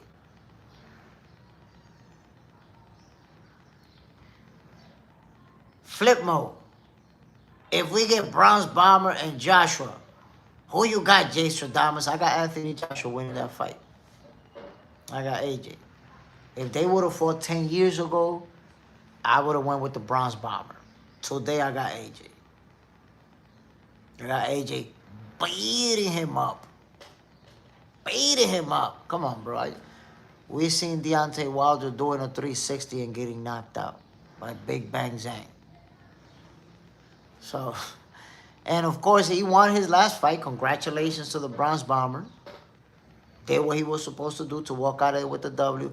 But that's another thing that people don't want to accept. If you're a fan of the Bronze Bomber, you don't want to accept this. They say the power is the last thing to go on a power puncher. It looks like that power is gone on Wilder. It looked like the last thing to go did go. Because if you look at his last fight, he landed. He landed punches flush. Nothing. Nothing. Didn't even hurt. At no point did you ever see, what's this guy's name? What's this guy's name that he fought? Chisora. At no point did you see Derek Chisora eat a shot and get hurt or eat a shot and get wobbled. Took his best shots like nothing. And you guys remember, Wilder had a stretch in his career where he landed that right hand, you was done. It looks like it's over. It looked like that power is gone. He landed the shots. Big Bang Zhang didn't do anything to him. Landed on Chisora, didn't do anything to him. Went the distance. That's a problem.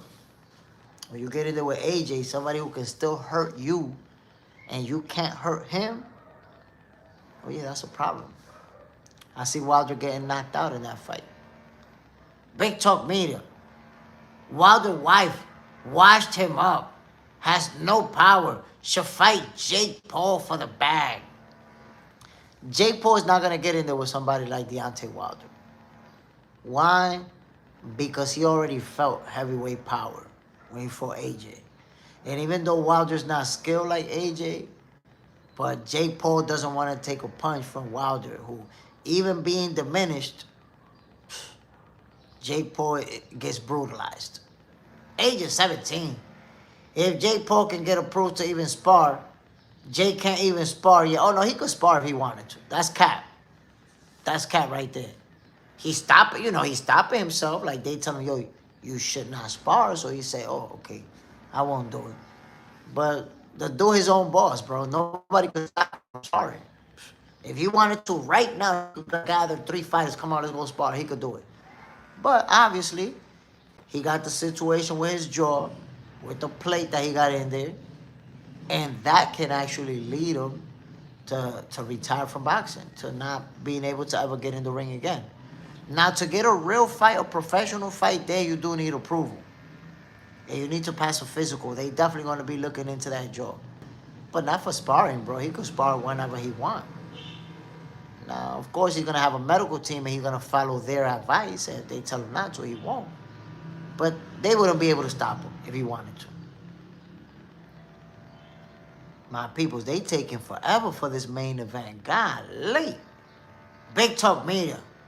Who has the 168 WBA title? Off the top of my head, I'm not sure, my brother. I couldn't tell you off the top of my head. Yeah, I'm not sure. My peoples, this main event is taking forever and 15 minutes. They were showing a little video about Eddie Hearn and AJ. They showing the pyramids. It's almost like they don't even know what else to talk about before the fight. Marie, I'm falling asleep. Listen, if this fight would have happened like at 10 o'clock at night my time, 11 o'clock at night my time, I would have been falling asleep too. Golly, how much time between the last fight and the next one? 30 minutes? Get the fuck out of here, bro. You see, that's why they need somebody like JSmiff. I would have been over there like, it's been too much time since the last fight. Ladies and gentlemen, we trying to get you the next fight. Fellas, what's going on out here? I don't want to talk to you anymore. I want this smoke. I need this action. I don't want to hear you guys anymore. I would have been telling them, we need the action that's going to take place in the ring, in the main event. Don't make us fall asleep with all your talking. Come on, man. Y'all over there filling up space. Trying to kill, trying to make sure you don't have dead air. Give us the smoke. Yo, that replay of Frank Sanchez knocking out Richard Torres Jr., man, it's all over the place. It is all over the place, fellas. Golly.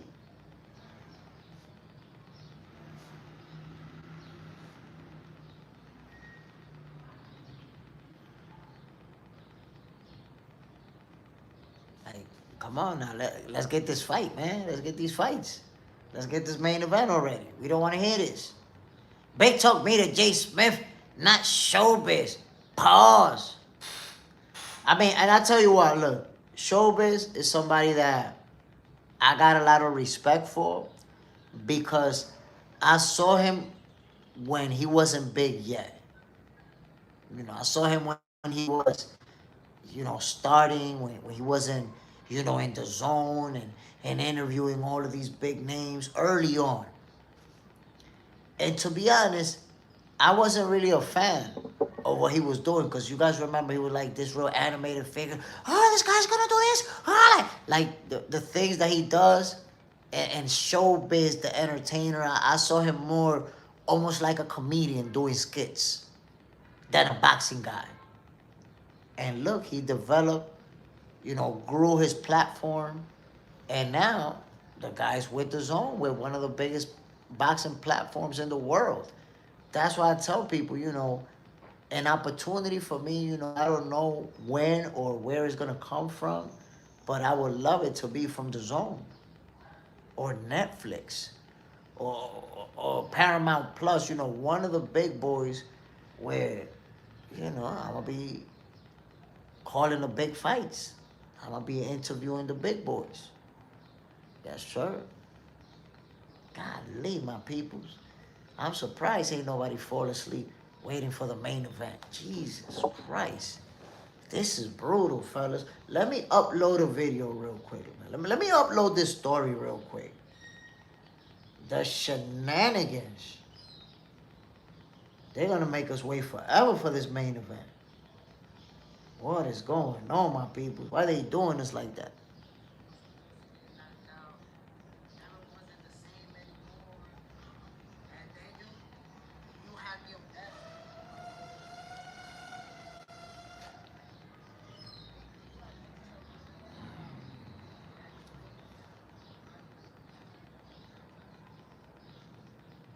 Terrence Bob Crawford.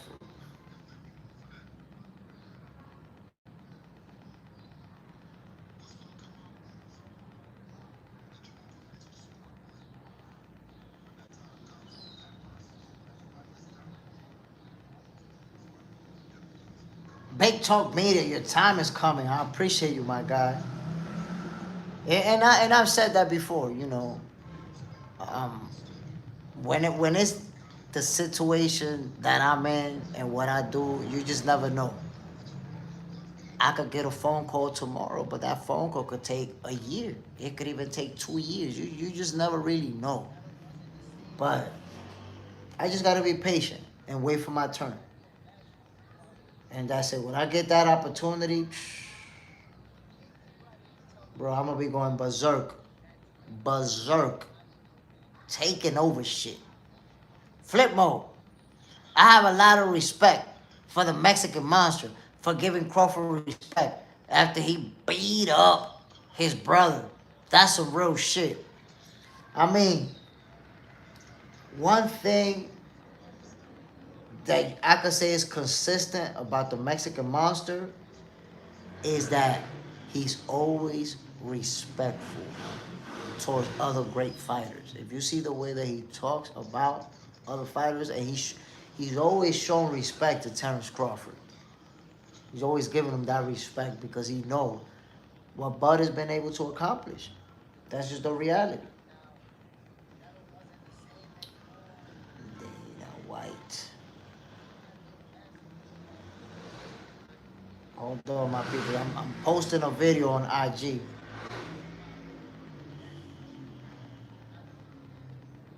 Bro, the last fight was probably like 20 minutes ago. God damn, bro.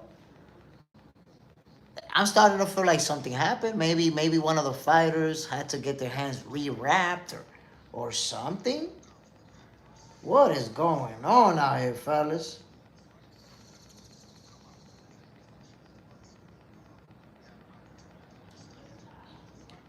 Something ain't right.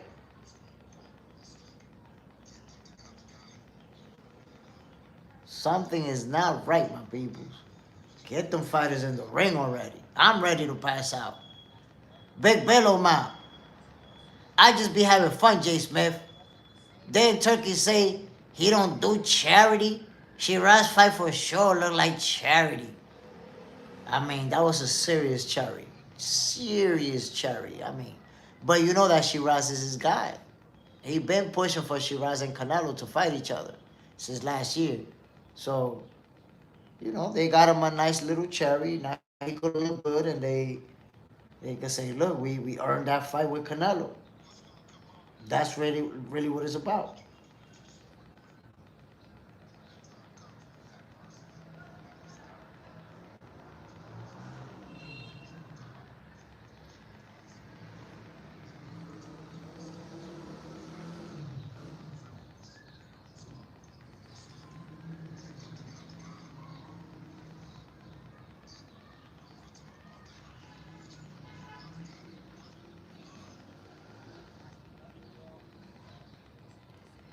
Here we go, fellas. Finally. Marie, who you got, Shiraz versus Munguia? I got Shiraz winning that fight. If Shiraz and Munguia fight, yeah, I got Shiraz. Shiraz will handle business. You can take that to the bank to get some pounds.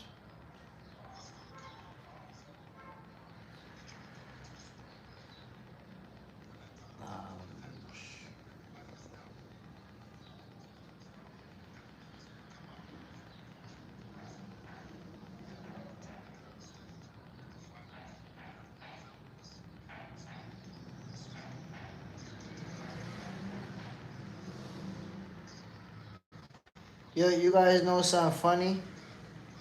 Fannin. El Fannin. Oh shit, that nigga's not.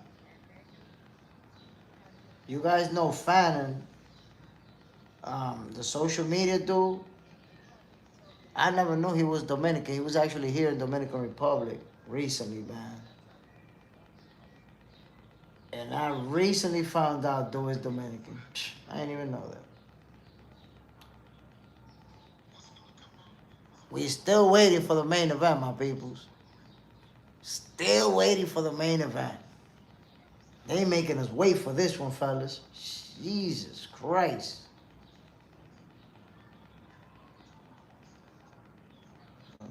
Fundora.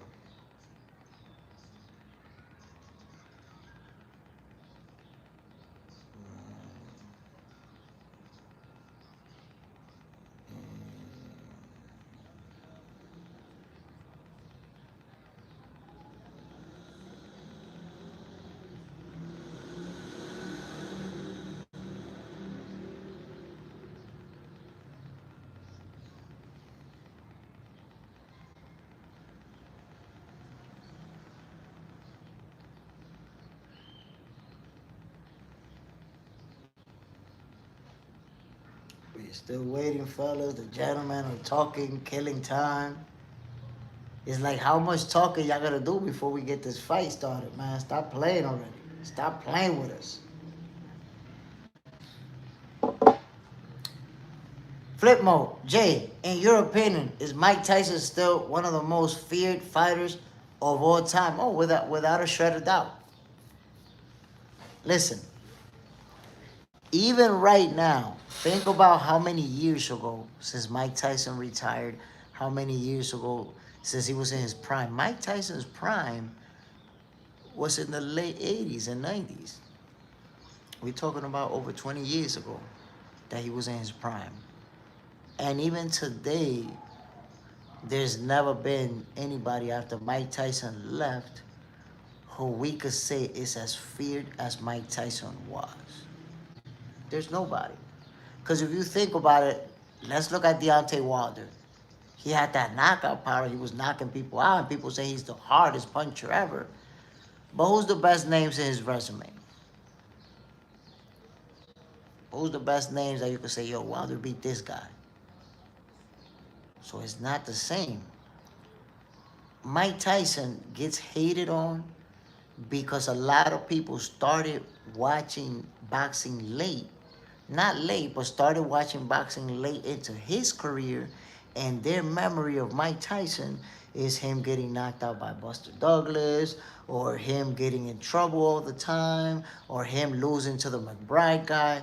They don't understand what Mike Tyson actually did and the people that he actually beat. Mike Tyson had a great career before he started losing. So much respect to Mike Tyson. And till this day, I haven't seen anybody that I could say, yo, yeah, he's feared like Mike Tyson was. Nah, I haven't seen it. I really have not, my peoples. I gotta tell you. They were showing Devin Haney. He approached His Excellency Turkey Al-Sheikh. He was talking with him, and Ryan Garcia is sitting real close to Turkey. He's talking to him. So I don't know. I don't know what that could mean. If you see Devin talking to Turkey, Ryan talking to Turkey. But God, they taking forever for this main event. Big Billow Mob. Turkey talk crazy about not giving Boost charity, only to give Shiraz Usyk a charity. And I talked about the Usyk one. And I like that. He went hard on Boots. I don't get involved with easy fights. And then you gave Usyk Rico, the karate guy. Come on, man. That was crazy. And you know what's funny about that Big Billow Mob? Out of all the people that I've spoken to since Usyk versus Rico was announced, not one person has told me that Rico stands a chance to win this fight. And the only person, only one person have I heard saying that Rico's gonna be tough and that Rico can make it difficult for Usyk. You know who that was? Turkey. Turkey, the only one. Of course you gotta say it's gonna be a good fight. You the one selling us that bullshit. That's why. So yeah, Turkey big cap on that one. But I gotta say this. When I say Turkey cap, I say that because we all expect Usyk to beat Rico up. But I can't keep myself from being honest and say, yo, Turkey putting in that work. Salute to His Excellency Turkey Al-Sheikh. Why? Because look at this card, right? We watch Richard Torres Jr. get knocked out, brutal knockout, upset loss. Jack Catterall, Hamza Shiraz, devastating win, cherry pick, and now we're gonna see Usyk. Get to see some good fights. Marie, Shiraz and team said they don't want this fight, and there's other bigger names, but they didn't accept, so they had no choice. So it can't be true or lie. No, look, it happens in boxing. Sometimes you have an opponent that gets hurt. Look when Shakur Stevenson fought Josh Padley. A lot of people was hating on him. Oh, he's fighting this guy, an electrician. He's fighting this guy. Bro, the guy he was supposed to fight, Floyd Scofield, pulled out. Right, like days before the fight. It's not like you had an opponent sitting around who made weight ready to fight you. Josh Padley was ready for that challenge and he took it. So sometimes fighters have to face somebody that is not who they wanted to fight. It happens in boxing. Big Bello Mob. Yep, I appreciate Turkey and what he's brought to the sport. And that's what I be trying to tell people that's hating on Turkey. Like, bro, think about, since he stepped on the scene, how many fights have we gotten from Riyadh season, you know, from Turkey and their team, their group. You got a lot of good fights, man. They've made a lot of fights happen for us. And in fact, you may recall Canelo Alvarez versus Terrence Bud Crawford. That seemed like it was an impossible fight to make. We just don't remember it anymore because it happened, right? But it seemed like that fight could never happen. And I'll even remind you, when Canelo said specifically, it doesn't make sense for me to fight Crawford. I got nothing to gain. I beat him. They're going to say I beat a little guy. So it doesn't make sense to me.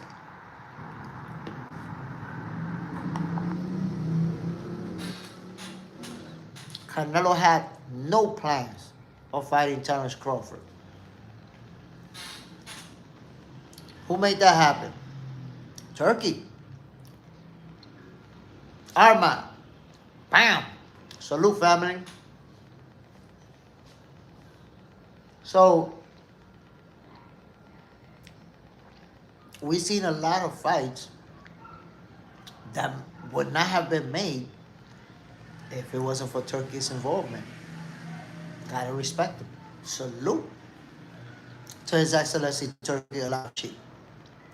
Big Bello Map, no.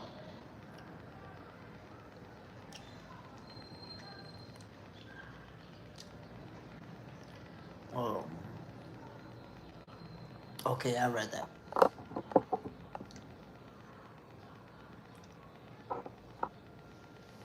Fellas, the last fight took place like 30 minutes ago. What is going on? Why are we waiting so long for this main event? This is crazy. They interviewing Devin Haney right now. This is insane, my people. Maybe it's about to start.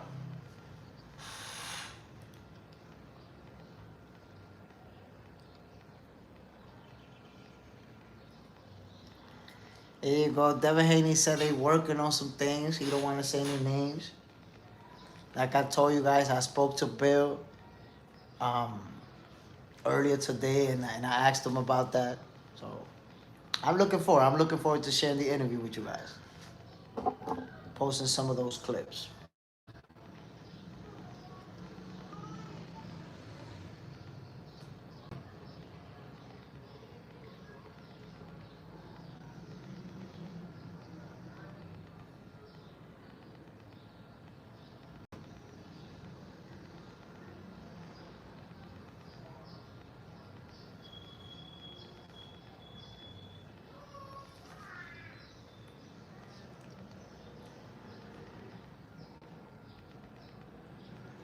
Man, I'm still looking forward to seeing And I know you guys are as well. Looking forward to seeing who's next for Devin Haney. Who is Devin Haney gonna fight next? Look, they asked Devin about Rico. He's like, yo, it's levels. A guy's not gonna come from kickboxing thinking that he's gonna do something against a boxer. Beast Code. Bam, salute family. Where's this fight? Nah, bro, it's not in Vegas. This in Egypt. Remember the pyramids all over the place? Going down in Egypt, brother. Usyk versus Rico. Nice cherry pick for Alexander Usyk. Yes, sir. Yo, fellas, crazy, man. Like, the last fight took place more than half an hour ago. How you take that long between the co-main and the main event? This is crazy. I'm glad this thing is not at night, fellas. If this would have been like 11, 12 o'clock at night, we would have been falling asleep. Here we go, finally, yo. Michael Buffer. Let's get this party started. Here we go, fellas.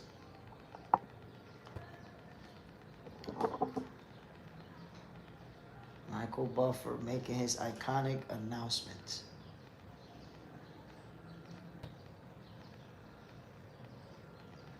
First, they're gonna play like a little video, cool stuff. Marie, it is 12 o'clock here in Europe. Right now, it's 6 for us, and it's not even dark over here, so it's like, it's early. For me, at least.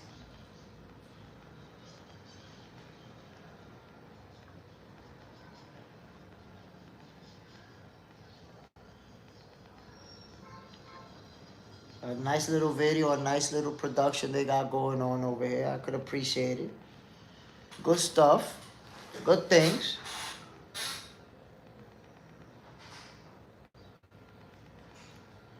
That's it, fellas. The main event is about to go down. Get ready for the smoke. And by the way, fellas, listen. My interview with Bill Haney is super fire. And I'm gonna ask you guys to share that interview. When I post it, when I post the full video, please share that interview, my peoples. I'm gonna hook it up. I'm gonna put, images, nice little music on there. I'm gonna hook it up nice. But I ask you guys, man, repost that, share that interview so people see what's good. Here we go, fellas. Rico. Wow. Usyk is the minus 2,500 favorite. Minus 2,500. Bro, you put a couple $100 on Rico and you becoming rich. Only he not gonna win. He get his ass whooped. I like the ring walk. Rico looking sharp, nice outfit. The crew walking behind them with the torches lit up. Okay, this is fire. Look at the pyramid in the background. It's a real nice setup, my peoples. Here we go.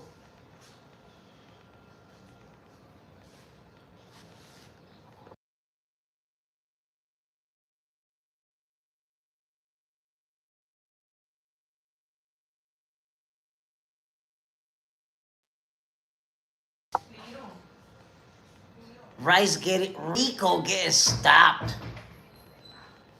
Let's see, fellas. I don't know. I don't know that Rico. He's gonna have a good day today.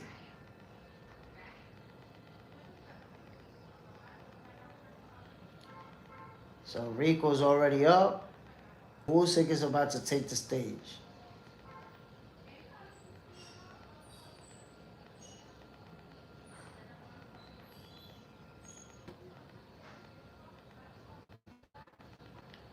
It doesn't look like a lot of people have faith in Rico. Let's see what he could do. West does a fight night with JSmiff. Let's go. Let's get it, my peoples. Let's get it. Rico versus Usyk. Main event, fellas. Hold on, man. I got the... Now that you say that, let me replace this thing. Main event, fellas, is finally about to go down. Usyk versus the karate guy. That's how we call it Rico. No disrespect. But this is boxing. This is Alexander Usyk. One of the best fighters of this generation. Former #1 pound-for-pound fighter in the world. You got... Hey, what are we doing with Berlanga over here? Chill.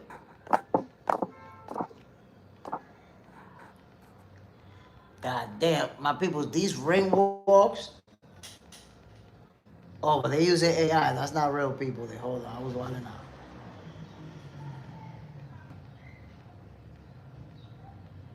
They got a lot of AI going on. Cool story. But damn, the ring walk, they killing it, my people. You got to give them their props. Look at the entrance. Alexander Usyk. Whoa, what an outfit, my peoples. This dude, 190 like Andrew Tate. Let's get it, fellas. You see the pyramids, you see the lighting, everything looks good. The stage is set.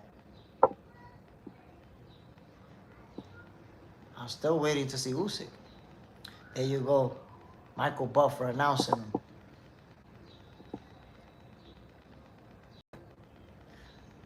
Alexander Usyk.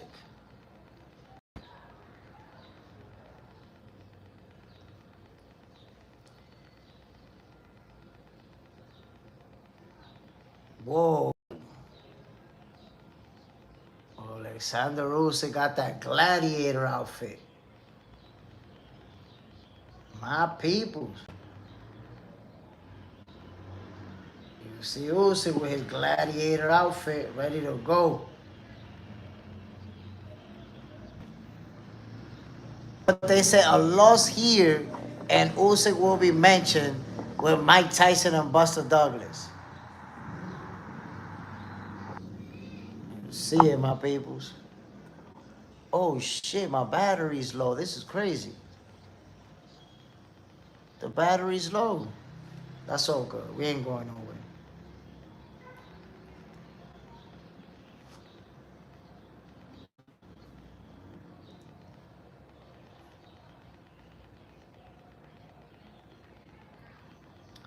Here we go, fellas.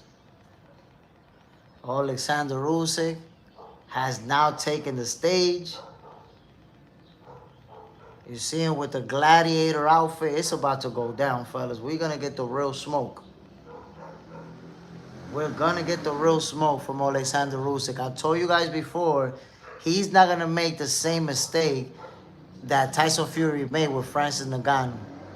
Usyk, I promise you, he had a training camp. Like, he's fighting a world champion, and he's going to, get in the ring with that mindset. That's how he's fighting. He's not going to, overlook Rico and get beat up out there. No. Usyk is going in there like he's stepping in with a world champion.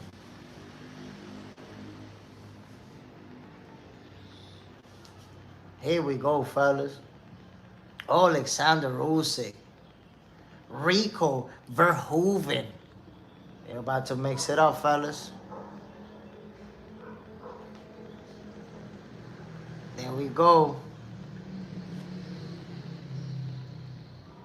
Usyk versus Rico, my peoples, is about to go down. It's going to be a brutal showdown. Rico is going to look to make something happen early. Of course. Ultimately, man, Alexander Usyk is going to do what he does. West does it. He's stepping in with a world champ. Next fight, the skateboard champ. I mean, who is Usyk going to fight next? Tony Hawk? Tony Hawk like 60, bro. Usyk is gonna kick flip him out of the ring. Okay, here we go. They're gonna sing Egypt's national anthem. Whoa. It's gonna be a good one, fellas. I told you. Rico, you know, he's a great kickboxer.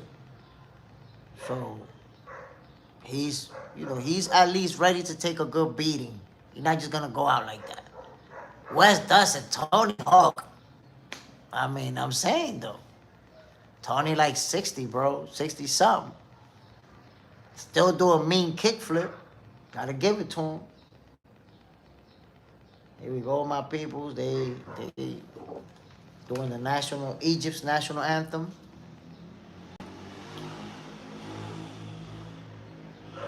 Oh, nobody's actually singing it. They playing the music for it. I think I hear people in the crowd singing it. Marie. Round 6. Rico going down. Whoa. I say Usyk start picking them apart round number 4, and then we'll see from there. Wes Dustin, what round you calling for the KO, Jay? Honestly, man, it's hard for me to call it because I don't know what type of beating Rico can handle. You know, if he's somebody that can really take a beating, he might go the distance. You know, get beat up, pummeled, and go the distance. But no, I see a stoppage. I'm going to give him till round number 7, round number 8. Round number 7, round number 8. Usyk trying to get him out of there. Here we go. National anthem from Ukraine now. Let's get it, fellas. Hold on, let me see if I could. Oh, shit, man, what happened? Continue, here we go.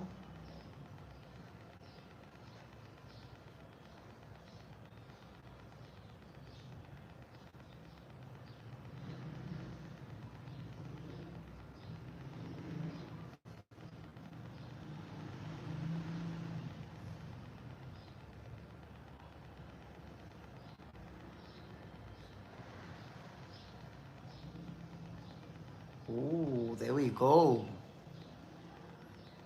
Appreciate that. Here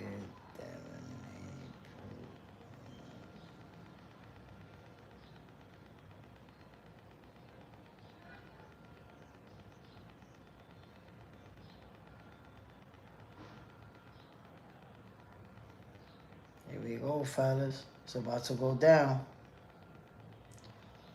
It's about to go down.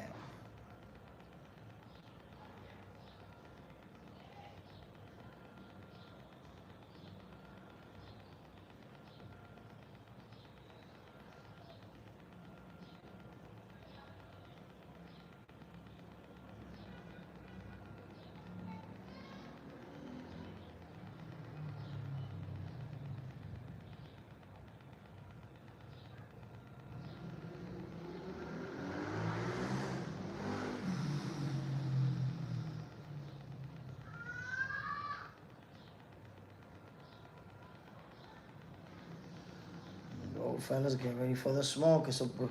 It's about to go down. You know, JSmiff is gonna be giving you the live commentary, and the expectation from all of us is that Rico's getting beat up. Unfortunately for Rico, poor Rico getting beat up as per what we're all saying.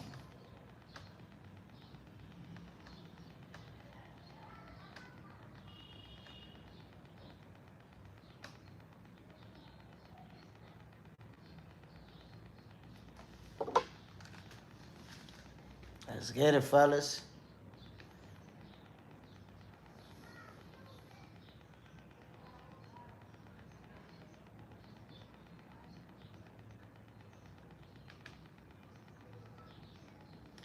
You know, I'm wondering what is Alexander Usyk gonna do next.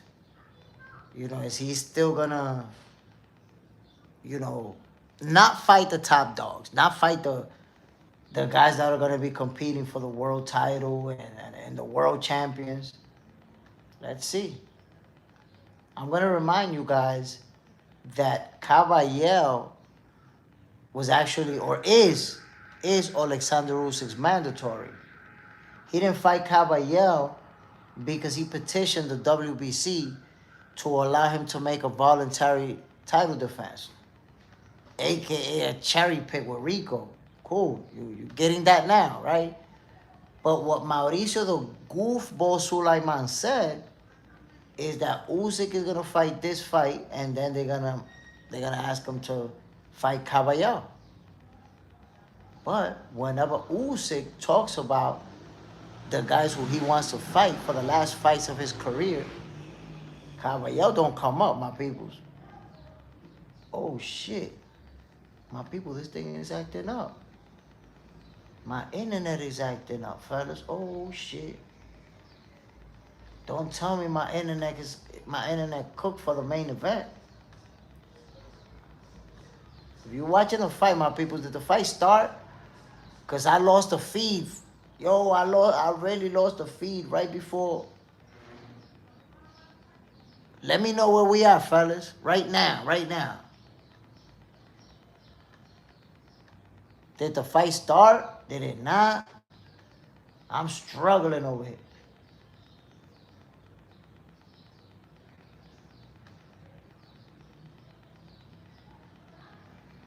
They was singing the national anthem, and before I know it, I was cooked.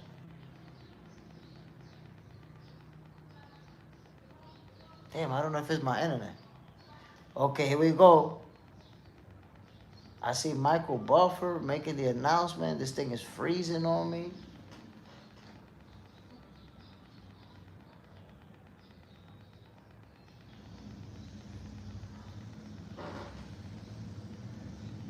Yeah, Maria, they gonna announce Usyk now. Yeah, okay. Usyk just got announced. Okay, we in tune. We in business.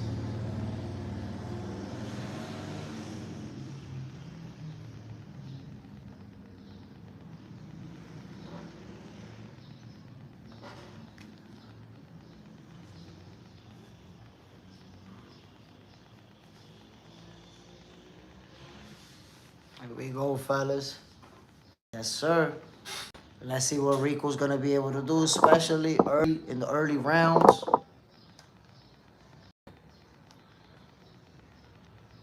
Rico's a big dude. You see him standing there in front of Usyk. But it's not about size, man. It's about skills pay the bills. Here we go, fellas. You see Rico in his corner like he know he about to get beat up. The Monk. Salute, family, bam. Yo, the Monk. Tonight, be on point. I'm going to be dropping an interview with Bill Haney. That thing is going to be fire, bro. Here we go, fellas. Fight kicked off. The fighters already in the ring.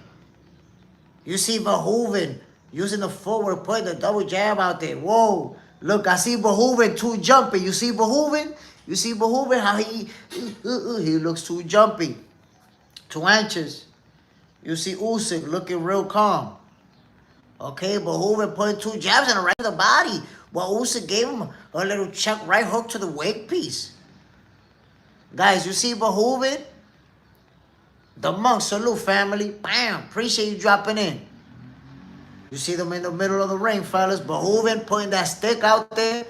But he looks too jumpy, too antsy. Looking like he's using too much energy with all of that stuff. What I perceive from Rico is that he's nervous. So he's like that. Look how calm Usyk looks in there. Real calm.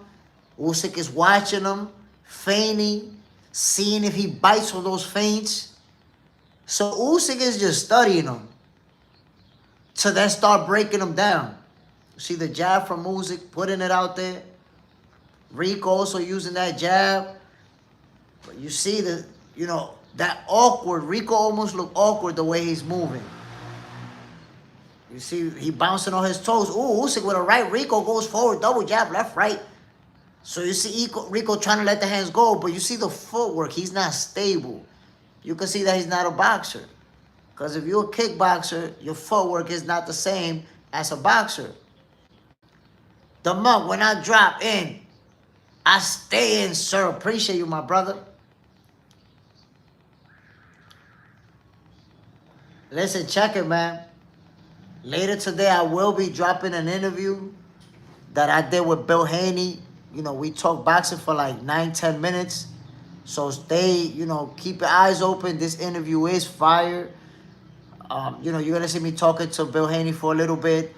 Go ahead, guys. I'm asking you, share this interview. When it drops, share it across social media. You know, this is a real good interview. Whoa, Rico with a right hand to the body of Alexander Usyk. Remember, Usyk got hurt to the body by Daniel Dubois, so Rico's trying to exploit that option. Come on now. Here we go. You see Rico still a lot of movement. You know, looks a little bit awkward, looks a little bit, you know, jumpy. See Usyk more relaxed. Whoa. And it's like I told you early on, Rico could make it interesting. He's going to be throwing a lot of punches, looking to make something happen for himself. Round number 1 is over. And it really played out the way that I expected. You know, Rico really antsy. You know, trying to be active. Also looked a little bit awkward at times. And Usyk being patient, being calm. You know, just studying his opponent. I think we ultimately going to start seeing Usyk pick him apart. I already see the difference in skills. It's levels. It's levels. You're not going to come from kickboxing and beat a boxer. The monk. Please hit the like button, subscribe, support a brother. Salute, family. Yes, sir. I bet he's controlling the distance too well. That Rico did land a real good right hand to the dome piece of Usyk. But, and a right to the body as well. But it's like I told you, you know, he's going to land some punches. He's a fighter in another sport. But I see the difference in skill already.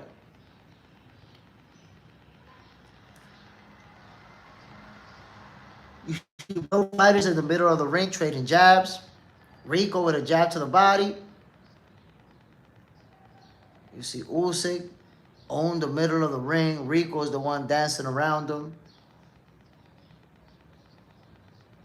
Ooh, Usyk with a straight left hand to the dome piece of Rico.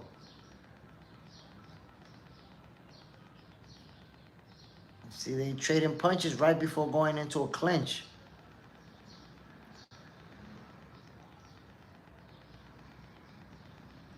The monk, if you swim, you have to get wet. You will have to take some punches, no matter how good you are. That's facts. You're gonna get hit. Part of the game. It is part of the game, my peoples. And I said this before. I said, you know what, Rico, he is gonna have some success early on, while Usyk is trying to figure him out, but we're going to see Usyk eventually start picking him apart, start beating him up. The Hydro Grind, who's winning? I'm on the road and can't watch. So, you know, fight just kicked off. I would say Usyk got the first round, probably got the second round too. Damn, my people, my screen is frozen again. Oh, here we go. Rico is throwing some punches. Is trying to be aggressive. 1 minute to go into round number 2. Double jab from Usyk. Double jab from Usyk. Double jab from Usyk. You see Rico bouncing around him, bouncing around him. Usyk putting the jab out there. Oh, 1, 2, 3 to the dome piece from Usyk. You see the difference in footwork. You see Rico rushing forward and throwing punches and bunches. Well, 4 punches right there. The monk, how many rounds is it? This is a 12 rounder. They fighting for Usyk's belt. jab from Usyk.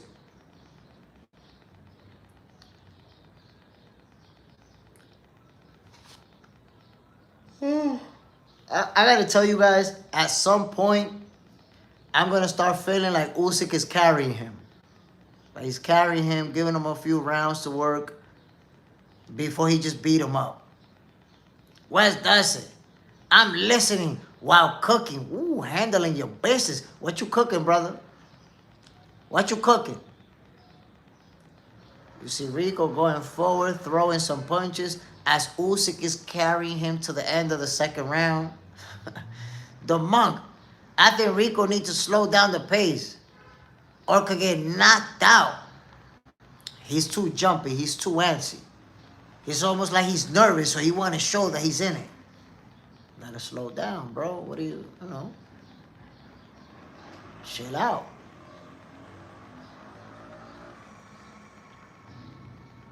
Well, Rico gave us 2 rounds of action. He's still in it. Wes does it. We're doing breakfast for dinner. French toast, eggs, bacon. Ooh. I'm going to tell you something, Wes does it. Breakfast for dinner is actually elite stuff, bro. That's elite. Pancakes, for example, pancakes at night, that's elite. That's elite level stuff. The monk. Usyk only needs 1 punch perfectly. I mean, I think when Usyk start letting the hands fly, you're going to beat him up. Taking his time, letting Rico shine. You know, Usyk letting him shine a little something. But, okay, Usyk now is starting to counter punch and let the hands fly on the inside. Rico hit Usyk a little bit low. Little sportsmanship right there. You see the difference between between the 2 fighters? They scored both of those first 2 rounds for Rico. You see Rico going forward and throwing punches. He landed some good ones. You see how he stands square up? You see how he stands square up? You can see he's not a boxer, bro. He's standing square up with his feet like this.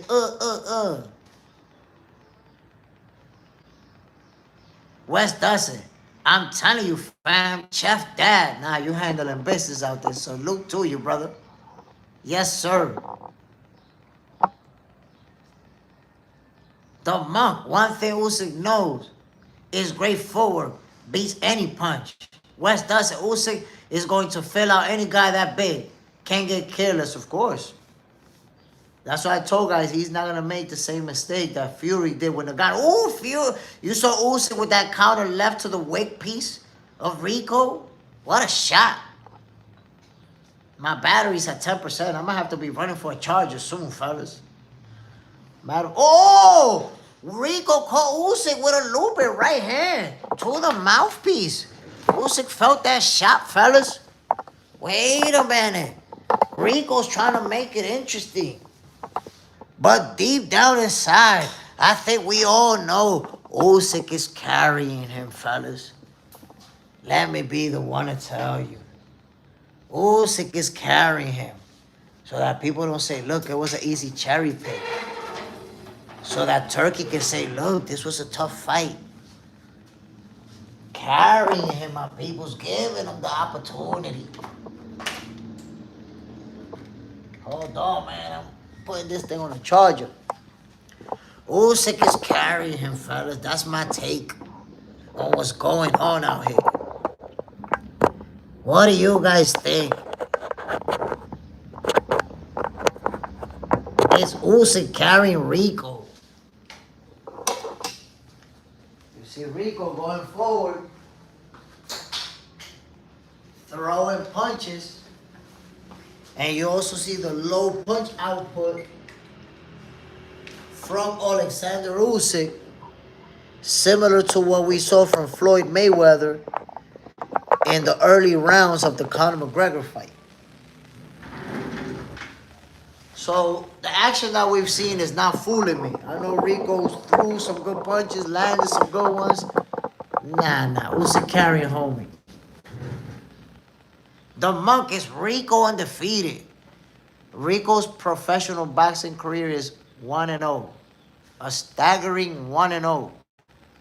Versus obviously a journeyman. Pat McCart. Rico will be done by the 6th round from being a kickboxer.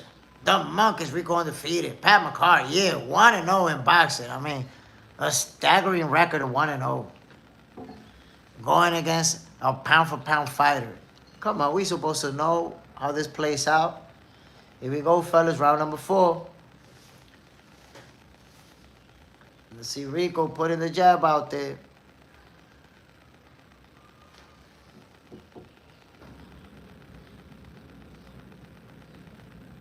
We're going to start seeing Usyk picking up the pace. Start to land those shots, those combinations.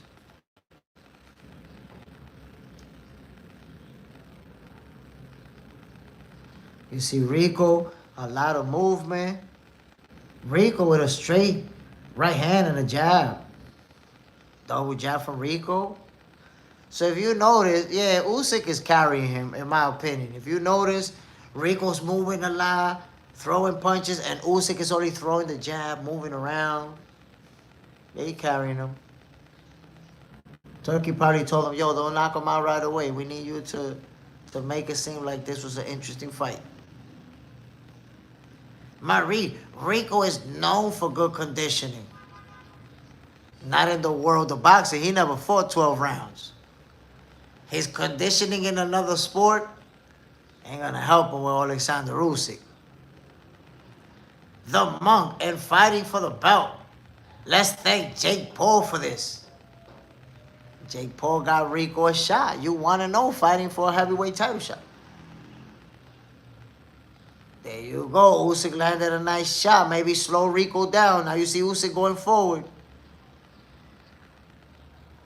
How is Rico going to handle adversity when Usyk apply pressure? You see Usyk taking his time, throwing some punches, going forward. Ooh, 1-2 from Usyk and a right hook to the melon of Rico. Now Usyk is going to start to let the hand go. Usyk with the right uppercut, walking him down. Now you see Rico bouncing back, bouncing away. You see Rico with the movement. Usyk going forward. Rico lunges in with a right to the body. Usyk return fire with a left to the wake piece. Ooh, Usyk with a left uppercut to the snag box as Rico lunges in. You see Rico lunging in with his feet squared and throwing punches like this. Ooh, Rico with a nice right to the face piece of Usyk as they was clenching. Here we go. They're in the middle of the ring, fellas. Ooh, Usyk with a right hook and a left to the wig piece of Rico. A 1, 2, 3 from Usyk to the dome piece. Rico keeps moving in circles. Ooh, Rico with a right to the melon of Usyk. Jab to the face piece from Usyk. A jab from Rico. In the middle. Oh, Rico catches Usyk with a hard looping hand. Right in the snack box. Usyk felt that one. It looked rather tasty if you ask me. With 15 seconds to go. Rico mouthpiece fell out. My peoples, Rico has landed some good ones. The Monk. People, let's get likes up. Please support the channel. Come on, my peoples. No ghosts watching in 2026. No snake hating. The round is over, my peoples. We're going on to the next one. Here we go. Listen, Rico's landing some good shots. They showing the replay. You see the jab from Usyk, followed up by a left uppercut that landed flush to the mouth and the nose piece of Rico. Whoa, he felt that one. You see Usyk going forward, a jab and a straight left hand right down the pipe. You see the left hand right to the nose piece. And the left uppercut from Alexander Usyk to the snack box of Rico. But we saw Rico landing some pretty good shots. But guess what? Usyk already started to pick up the pace. And the funny thing about this is that I told you guys that in round number 4, we were going to see Usyk already figured them out, started to pick up the pace. That's what we just saw. Here we go, fellas. Round number 5. They back in action. You see Rico doing a lot of movement, stepping around, putting the little jab out there. No real power behind it, but he's keeping Usyk guessing. And those jabs from Rico, they not even meant to land. They meant to give Usyk something to think about. You see Usyk with a chuck right hook to the wig piece of Rico. Going forward now. Jab from Usyk. Rico looks kind of funny because... Oh, Usyk with a left to the melon after slipping a punch from Rico. So, Rico looks kind of like an amateur. You know, you expect fighters to do that, to put the jab out there. But the way that he's moving around, Usyk constantly going like this, he almost looked like a beginner.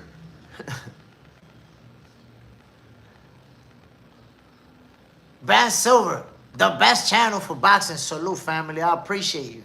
You know, I'm shadow banned right now. I've been shadow banned for a few weeks. And the fact that you guys still show up, still show love, I appreciate you. By the way, family, check it, man. I did an interview with Bill Haney earlier today. You know, we was talking boxing. So make sure you keep your eyes open. This interview is going to be dropping today. Bill Haney. You know, I did politic with him for the first time. I know he has seen some of my videos before, and I appreciate that, but this is the first time that me and him actually get to talk. So I'm going to be dropping that video later today. Check it out. And if you see the JSmiff Bill Haney video, please share it, my peoples. You know, share it, whether it's on Facebook, on Instagram, TikTok, wherever. But share it so the people will see we talking that real boxing talk. Ooh, Rico trying to fight back. Usyk returning fire, my peoples. Rico looks like he can take a shot. Can he take a 12-round beating from Usyk? Because Usyk is about to let them... But you see Rico, a lot of movement, throwing punches. You know, Usyk is taking his time to figure him out. Pat McCart, I don't know if Rico can last 12 rounds just from stamina. I mean, supposedly he's known for being a guy who's in great shape in kickboxing and has a lot in the gas. So maybe he could go 12 rounds like this. It's not easy. You know, he's bouncing and he's moving a lot and he's constantly going like this when they get close. It's tough to go the distance like that. Rico, you know, he's like this. Real jumpy. The round is over. The monk, if Usyk don't get him out, then it will show how tough he is. Yeah, for sure. For sure, because Usyk, he don't want to go no 12 rounds with a kickboxing guy. I pretty much can assure you that. But also, you know, he's looking to get out of there with the W. That's what it's about. He's not going to make a dumb mistake and get knocked out or something like that. He's going to play it smart. Wes Dustin, what round? What you do have on? Arsley JSmiff. So round number 5 just finished. They headed for round number 6. And to be honest, on the scorecards, this fight is probably close. This fight is probably close on the scorecards. It looks like Rico may have won 2 or 3 of those rounds. The monk, breathing heavy in the corner or not. No, they both look good. They both look fresh right now. Here we go, fellas. Round number 6 just kicked off. You see Rico constantly putting that jab out there. Usyk is timing him.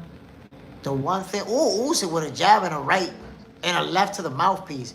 The one thing that you see about Rico in here is that he's throwing a lot of jabs and a lot of punches to the air. As he's getting close to Usyk, he starts going like this. You know, that takes a lot away from you. Usyk with a left uppercut that landed flush. Rico with some shots to the body. So Usyk is landing the better, cleaner punches. Rico has done a little something here and there. But I think Rico's part of his game plan is to just keep moving and throwing punches. Moving and throwing punches.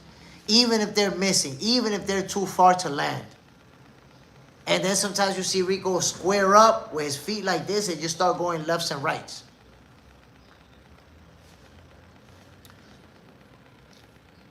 Here we go. You see them standing right in front of each other. Usyk with the jab. Okay, Usyk bouncing on his toes. That's what you know he's looking to make something happen. Rico with the double jab. Rico with a straight right hand to the body and a double jab. Usyk, to me, appears like he's looking to make Rico run into something. Trying to set him up. You see Usyk using that lateral movement, that forward. Now he's putting that jab out there. It's like I told you, if he times Rico coming in with one of those uppercuts, Rico's in trouble. I think I heard the crowd booing. I think I heard some people booing, fellas. Rico's moving around a lot, jumping around. You see Usyk, double jab, missing left hand and the right hook. Rico with a lunging 1-2. 1 minute to go into round number 6, fellas. You see Rico does this a lot. He put the jab out there, the double jab, but he's not even hitting Usyk. Just kind of giving him something to think about, because he's not shooting the jab to land it. Usyk with a counter left hand to Rico's wig piece. Both fighters, you know, look fresh, look like they're in real good shape. Nobody's really taking over. Usyk is real calm, real patient. Rico still looks a little bit jumpy. Usyk catches it with a left to the mouthpiece. And that's the thing.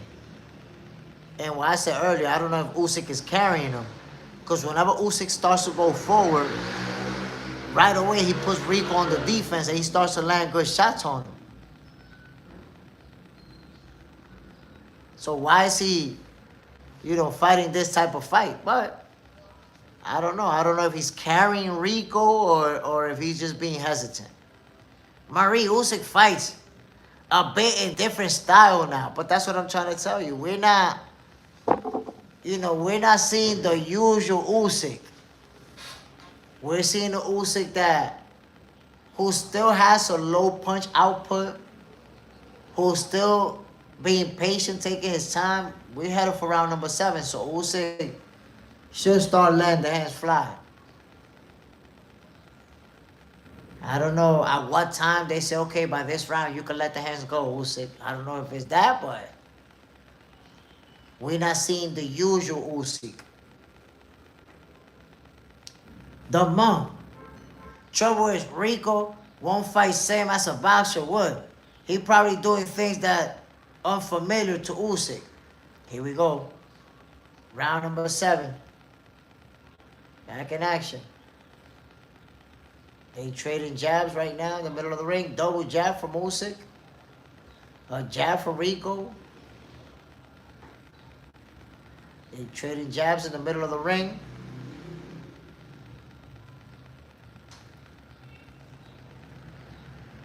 You see it, fellas. Even the guys doing the commentary, you know, they're saying Rico is winning the fight. One of them guys, Mike Coppinger, got Rico winning this fight.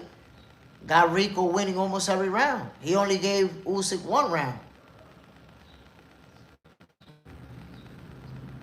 Here we go. You see Rico putting that little jab out there. Pat McCart. One thing I do like about overseas fights, I get to watch at 6 p.m. instead of 2 a.m. I appreciate that, bro. Oh, Usyk with a right to the wig piece. I really appreciate that. Oh, we would have been falling asleep, bro, with this one. 1, 2, 3 at 2 in the morning trying to stay up. Usyk landing combinations to the wig piece. You see Rico still moving around. Usyk with the 1-2 to the melon. You see Rico bouncing on his toes. Usyk with another jab in the left hand to the wig piece of Rico. Is Usyk carrying him? I don't know. Possibly. The monk New people, please help this channel. Hit the like button. It's gone a long way. Thank you. Appreciate it, my brother. Yes, sir. And we bringing you that fire content. Some real good videos coming up. Some real good interviews. Ooh, Usyk teeing off for Rico. 3-4 shots to the wig piece. Rico's trying to fight back. Showing that he's ready to take a beating. Ooh, 1-2 from Usyk. Rico bouncing around on his toes. You see Rico putting that jab out there. You see Usyk going forward, working behind the jab. Left hand from Usyk.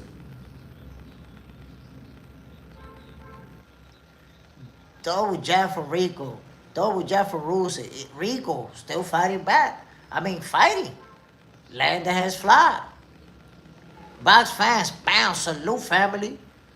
We in the building. Oh, Rico catches Usyk with a right hand to the melon. Usyk with a 1-2 to Rico's wig piece. And going forward now as Rico backs away. You see the feints from Rico. Rico put the jab out there once again. Rico with a looping right hand to the body and they go into a clinch. My peoples. Rico's in there. He's in it.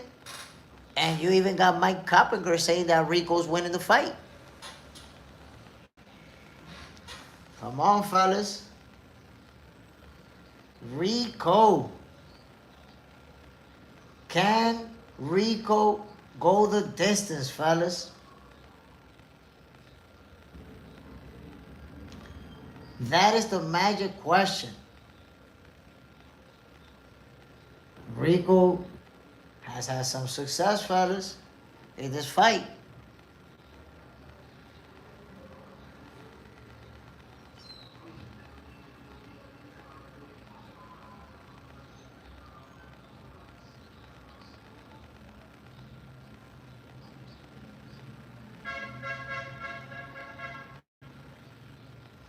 Here we go, my peoples.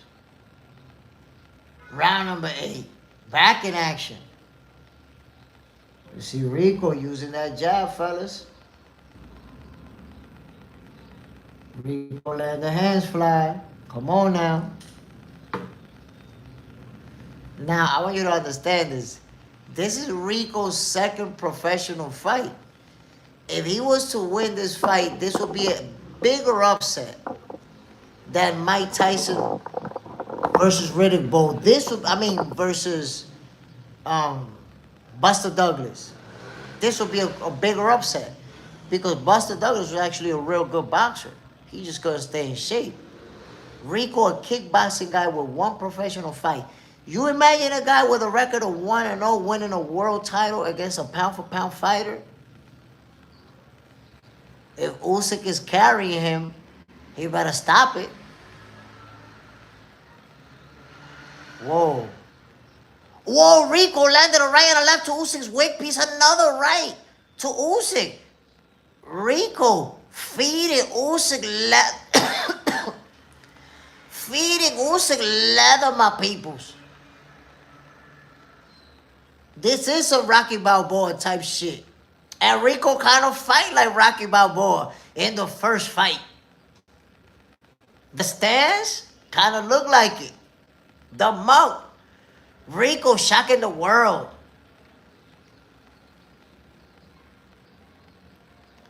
Look, if Usyk keep losing rounds, he'll find himself in a position where he's going to need a knockout.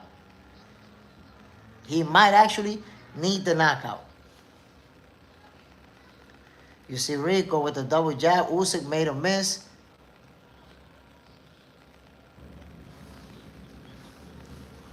Whoa. But here's what I don't understand. Why is Usyk being so patient? You see Rico throwing punches. Rico is smart. You see how he lunges into Usyk to kind of smother him and not allow him to operate? You see a straight left hand from Usyk. 20 seconds to go into round number... Is this round number 8? Oh. Rico with a right hand. Usyk with a jab and a left hook. A left uppercut from Usyk. Hard shots. Rico throws punches and lunges in right away. If you notice, Rico got a good strategy. When Usyk start letting the hands fly, Rico lunges in so that they could end up in a clinch. And he's not giving Usyk that space to operate. So that's smart. The round is over, my peoples. Listen, fellas. This would be the biggest upset in boxing history. Usyk, if he is carrying Rico, he needs to drop him. The monk, Rico been studying him for over a year. His game plan seems solid. He does. He got a solid game plan. You see how he keeps lunging in with the punches, smothering them. Look how he caught Usyk with a looping right hand. Another looping right hand to the melon.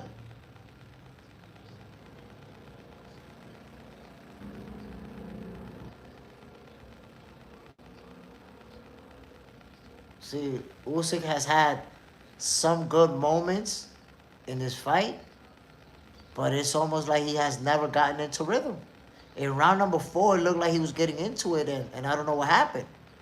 Pat McCarr, I'm impressed. Rico still looks good in the 8th round. I thought he could handle 6 rounds. Now, he's in great shape. He looked like he's ready to go 12. He's ready to go 12. If Usyk, don't stop him, he going 12. You see Rico lunging forward with those punches. Fellas, let me ask you a question. Is it possible, could it be that Usyk need a knockout to win this fight already? Rico going forward, still throwing those looping punches to the whip piece of Usyk, catching Usyk to the body now.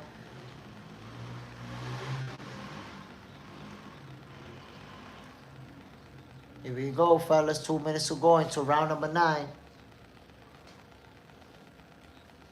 You see Usyk with the jab. Double jab from Usyk. And Rico, going in circles.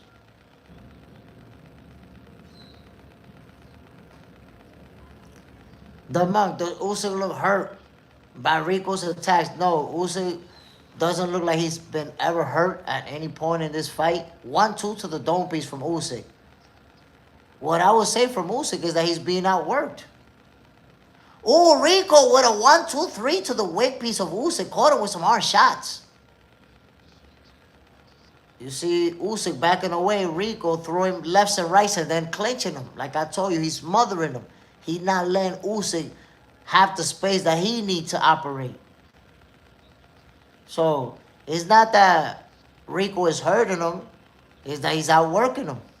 1-2 from Rico. He's throwing more punches. Side, Rico's a big swarmer, yeah. He's very smart with that.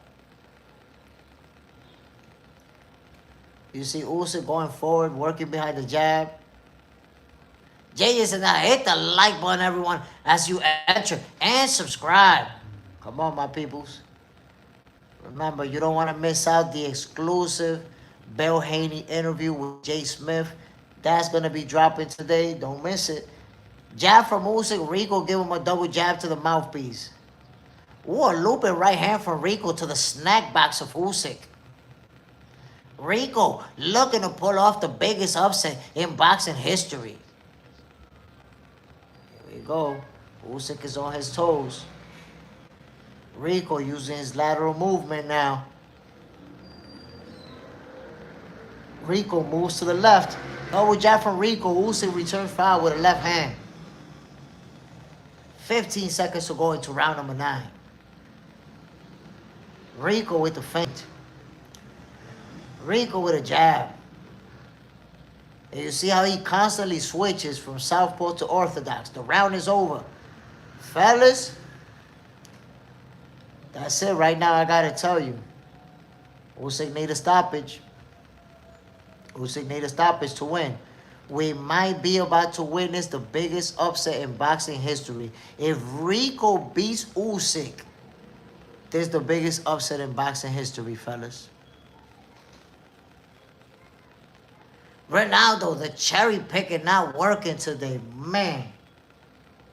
Talk about a cherry pick gone wrong. Talk about a cherry pick gone wrong. And I want to tell you something. I don't see a sense of urgency in Usyk's corner. They look real relaxed. I don't like that. At this point, y'all gotta be, have an understanding that this fight is getting away from the champ. This fight looked like it could be getting away from Usyk, my peoples.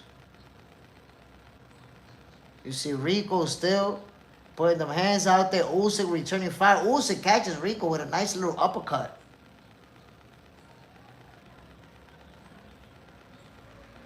Usyk complained to the ref. He got hit with an elbow. You see Rico, my peoples, in great condition. He's still going forward. Ooh, you saw he pushed Usyk with the shoulder, gave him a nice shot. The referee said, no, can't do that. They in the middle of the ring. Rico still looking energetic. Usyk bouncing on his toes. And he's still being outworked. We still seeing Rico throwing more punches. The mug. Jay will have to take that back. Rico landed another shot on Alexander Usyk and is giving him left and right to the dope piece. Left and right from Rico to the wig piece of Alexander Usyk, who backs away. My peoples, Rico with the double jab. Rico smothering Usyk, lunging in with the punches. You see Rico going forward now. Usyk backing away. Jab for Rico. Double jab for Rico. Straight right hand for Rico. Then he goes to the body and into the clinch. On lace kick, Rico with the body work. And you guys know Usyk been hurt to the body in the past. Rico did his homework. Jab to the body for Rico in round number 10. Rico with a jab and a right uppercut. A right hand to the melon from Usyk. Usyk, my people's throwing one punch at a time. No good. Oh, Rico with a left and a right to the wig piece of Alexander Usyk. Usyk tried to counter punch but missed. JJ said that karate guy is winning. Side, we might have a kickboxer as our new heavyweight world champ. Karate cast an amateur too. Oh man. Usyk with a jab and a left uppercut to Rico's wig piece. Usyk with a right and a left to the dome. Usyk with another right and a left to the dome. Is Rico hurt? Rico backing away. Usyk with right and left to the wig piece. 18 seconds to go. Usyk caught him with a left to the melon. Going forward. 10 seconds to go. Usyk with a counter left to the wig piece of Rico. Rico smart. Smothers him and goes into the clinch. Right before the round ends. Side, Usyk is getting him. West does it. Sweeping the leg, Usyk. Mark Jimi Hendrix. West does it, going for the KO. Look, Usyk knows he need a stoppage to win this fight, fellas. I'ma even have to. This is crazy, bro. This is what we watching is crazy, gentlemen. I'ma even record the last round. Hold on. Let me make sure we on it, my peoples. We might be watching something historic, gentlemen. Rico has a record of 1-0, and he's fighting for the heavyweight world title. If he was to beat Alexander Usyk, we're going to watch not just the biggest upset in boxing history, the biggest upset in sports. Remember, Rico has one professional fight, and he's fighting a pound-for-pound fighter, world champion. This might be the biggest upset in boxing history, fellas. Actually, this is round number 11. Usyk need the stoppage. He hurt Rico in that last round. Let's see if he can capitalize. Jesse, Usyk getting worked. He need the knockout. He need the stoppage. He knows it. He's already way far behind on the scorecards. Usyk looking to catch Rico with some good counter shots. But you see Rico still in front of him, double jabbing the right hand from Rico. Straight left hand from Usyk. Oh, Rico catching with a left and a right to the melon. Rico with another left and a right to Usyk's wig piece. Rico is a big, strong guy. He's been able to take what Usyk got, and he's outworking him. He's throwing more punches, landing more punches than Usyk. You still see him outworking him. Usyk need a knockout, my peoples. Let me be the one to tell you, he's not going to win this fight on the cards. Patrick McCart, if Usyk loses, he need a rematch or retire. Usyk with a jab and a left uppercut. If Usyk loses this fight, he's going to have lost in the biggest upset in boxing history. You see Usyk landing some clean shots on Rico right there. Oh, Rico with a hard jab to the nose piece of Usyk in a one deuce. Clifton, salute family, the bookie has a deal. Even right now for bets. I'm going to tell you this right now, fellas. Anybody who put a couple $100 on Rico, they're going to make a shitload of money off of this fight. Usyk was like minus 2,100 favorite on this one. 1-2 from Rico. Usyk with a jab and a left uppercut to the mouthpiece. They returning fire in the middle of the ring. Rico still outworking them. Still going forward. Usyk with a left and a left to the wig piece of Rico. 50 seconds to go into round number 11. In the middle of the ring, fellas. Ooh, Rico with a left and a right to the dome piece of Usyk. And this is when, round number 11, 40 seconds to go, this is when fatigue sets in, my people. This is when it's about your heart. It's about how bad you want it. Pat McCart. Usyk is like 40 years old. He can't lose. Whoa, Usyk hurt Rico and dropped him, my peoples. A flurry of punches. Usyk dropped Rico's. 15 seconds to go into round number 11. You guys know that Alexander Usyk is a killer. He's going to try to get him out of there. Rico's going to be able to survive with 10 seconds to go into the round. The referee's giving him enough time.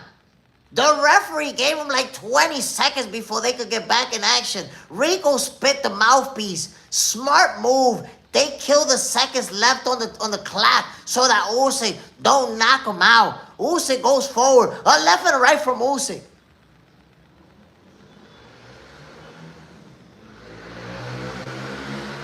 Whoa, my peoples. Alexander Usyk got the stoppage of Rico Verhoeven. There you have it. Dramatic win. What? First, we thought Alexander Usyk was carrying him. Then we saw Rico leading on the cards. Alexander Usyk with a dramatic stoppage at the end of the fight. There you have it, my peoples. Talk about what could have potentially been a cherry pick gone wrong. Wes Dustin, maybe he did carry him to the end. I'm going to be honest, I felt like Usyk was carrying him because it's like he wasn't doing much throughout the fight.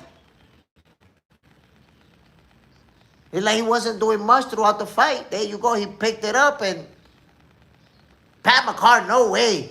Let's see the replay, my people. Usyk was teeing off on Rico. What an uppercut from Alexander Usyk. Devastating blow. Oh, Rico ate that flush. And you could see that it was rather tasty. Rico tasted all of that leather in Alexander Usyk's right hand. What a shot. Devastating blow. And there you see Alexander Usyk landing shots to the dome piece, to the temple, to the wig piece of Rico Verhoeven. Whoa. But I gotta tell you, my peoples, we came close to witnessing the biggest upset in boxing history, fellas. Whoa. You see it right there in the replay. Usyk was teeing off, landing big shots to Rico's wig piece. There you have it. Side stoppage was a little premature, but Rico was drunk. He wasn't defending himself. He was eating those shots, flush to the wig piece. Sammy Chiba, I gotta watch the whole fight, but that stoppage looked early. Side, yeah, it was early. If Rico survived 12, he wins. Pretty rigged in my opinion. I mean, if he survived, he wins. He's ahead on the cards. But if you get beat up and the ref stop it, nah, I wouldn't say that's pretty rigged. You're getting beat up out there. Fellas, let me remind you right now that I will be dropping the full interview. For those of you who don't know, I got to link up with Bill Haney today. We was talking boxing about Devin's fight with Brian Norman Jr. I asked him about what's going on with Zuffa Boxing. Are they actually signed on Zuffa? And he didn't tell me. I'm not going to tell you the answer that Bill told me when I asked him about the Zuffa Boxing thing. But it was a real good conversation. The full interview is going to be soon. But let me give you guys a little preview just so that you can see. It was a real good talk. You know, I spent about 9-10 minutes talking with Bill. And here's a little preview of that. Let me give you guys a little bit of preview so you have an idea more or less. And then later today, you get to see, I'm going to drop the full video so you get to see the entire interview. Check this out. You were supposed to get this preview in, fellas. Check it. Knocked out.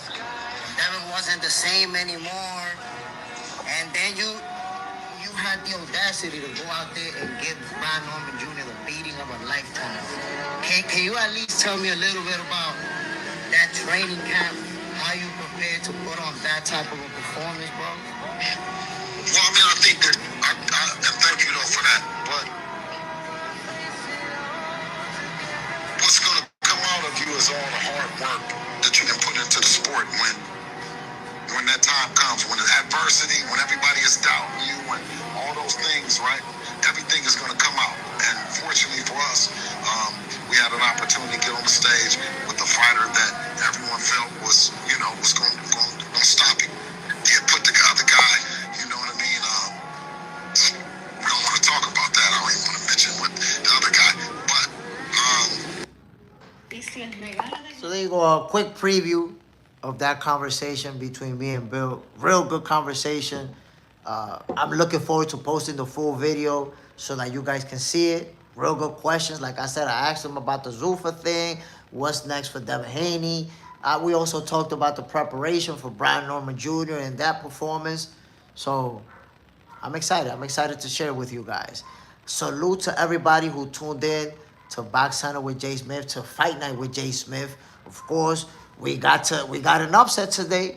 Richard Torres Jr. got obliterated by Frank Sanchez. It was a devastating knockout. Jack Catterall beat Giyasov, which we expected that. The same thing with Hamza Shiraz, who won his fight by devastating knockout. And, of course, Alexander Usyk. For a moment there, we thought we were going to see the biggest upset in boxing history. I don't know if he was carrying his opponent. It kind of looked like it at times. But there you go. Usyk got the W with a dramatic stoppage. Pat McCarty, having Bill Haney even talking to you shows your talent. He don't answer for anyone. And I appreciate, salute to Bill Haney because, not only did he let me in, but he also was super nice to me. He answered all of my questions. He actually let me in, and the first thing he said before I even started talking, yo, Jay, I've been seeing your videos. You the hardest working guy on social media right now. You might be working harder than me. He joked around with me and everything. So I appreciate you, Bill, for that. And we're going to keep grinding, my peoples. We still got a long ways to go, but we working on it. Once again, salute to everybody who tuned in to Fight Night with JSmiff. I hope you guys enjoyed the show. Wes Dustin, my brother, bam, appreciate you, my G. I'm going to see you guys Monday morning. Boxing for Breakfast is going to be lit. keep your eyes open. I'm going to start dropping these videos with this conversation with Bill Haney. So keep your eyes open. The first video, I already posted it. The next one, probably within the next half an hour, you'll see it. So you already know, my peoples. I'm JSmiff. I'm signing off. Bam! Peace out, fellas. JJ's in there. I appreciate you, my brother. See you guys.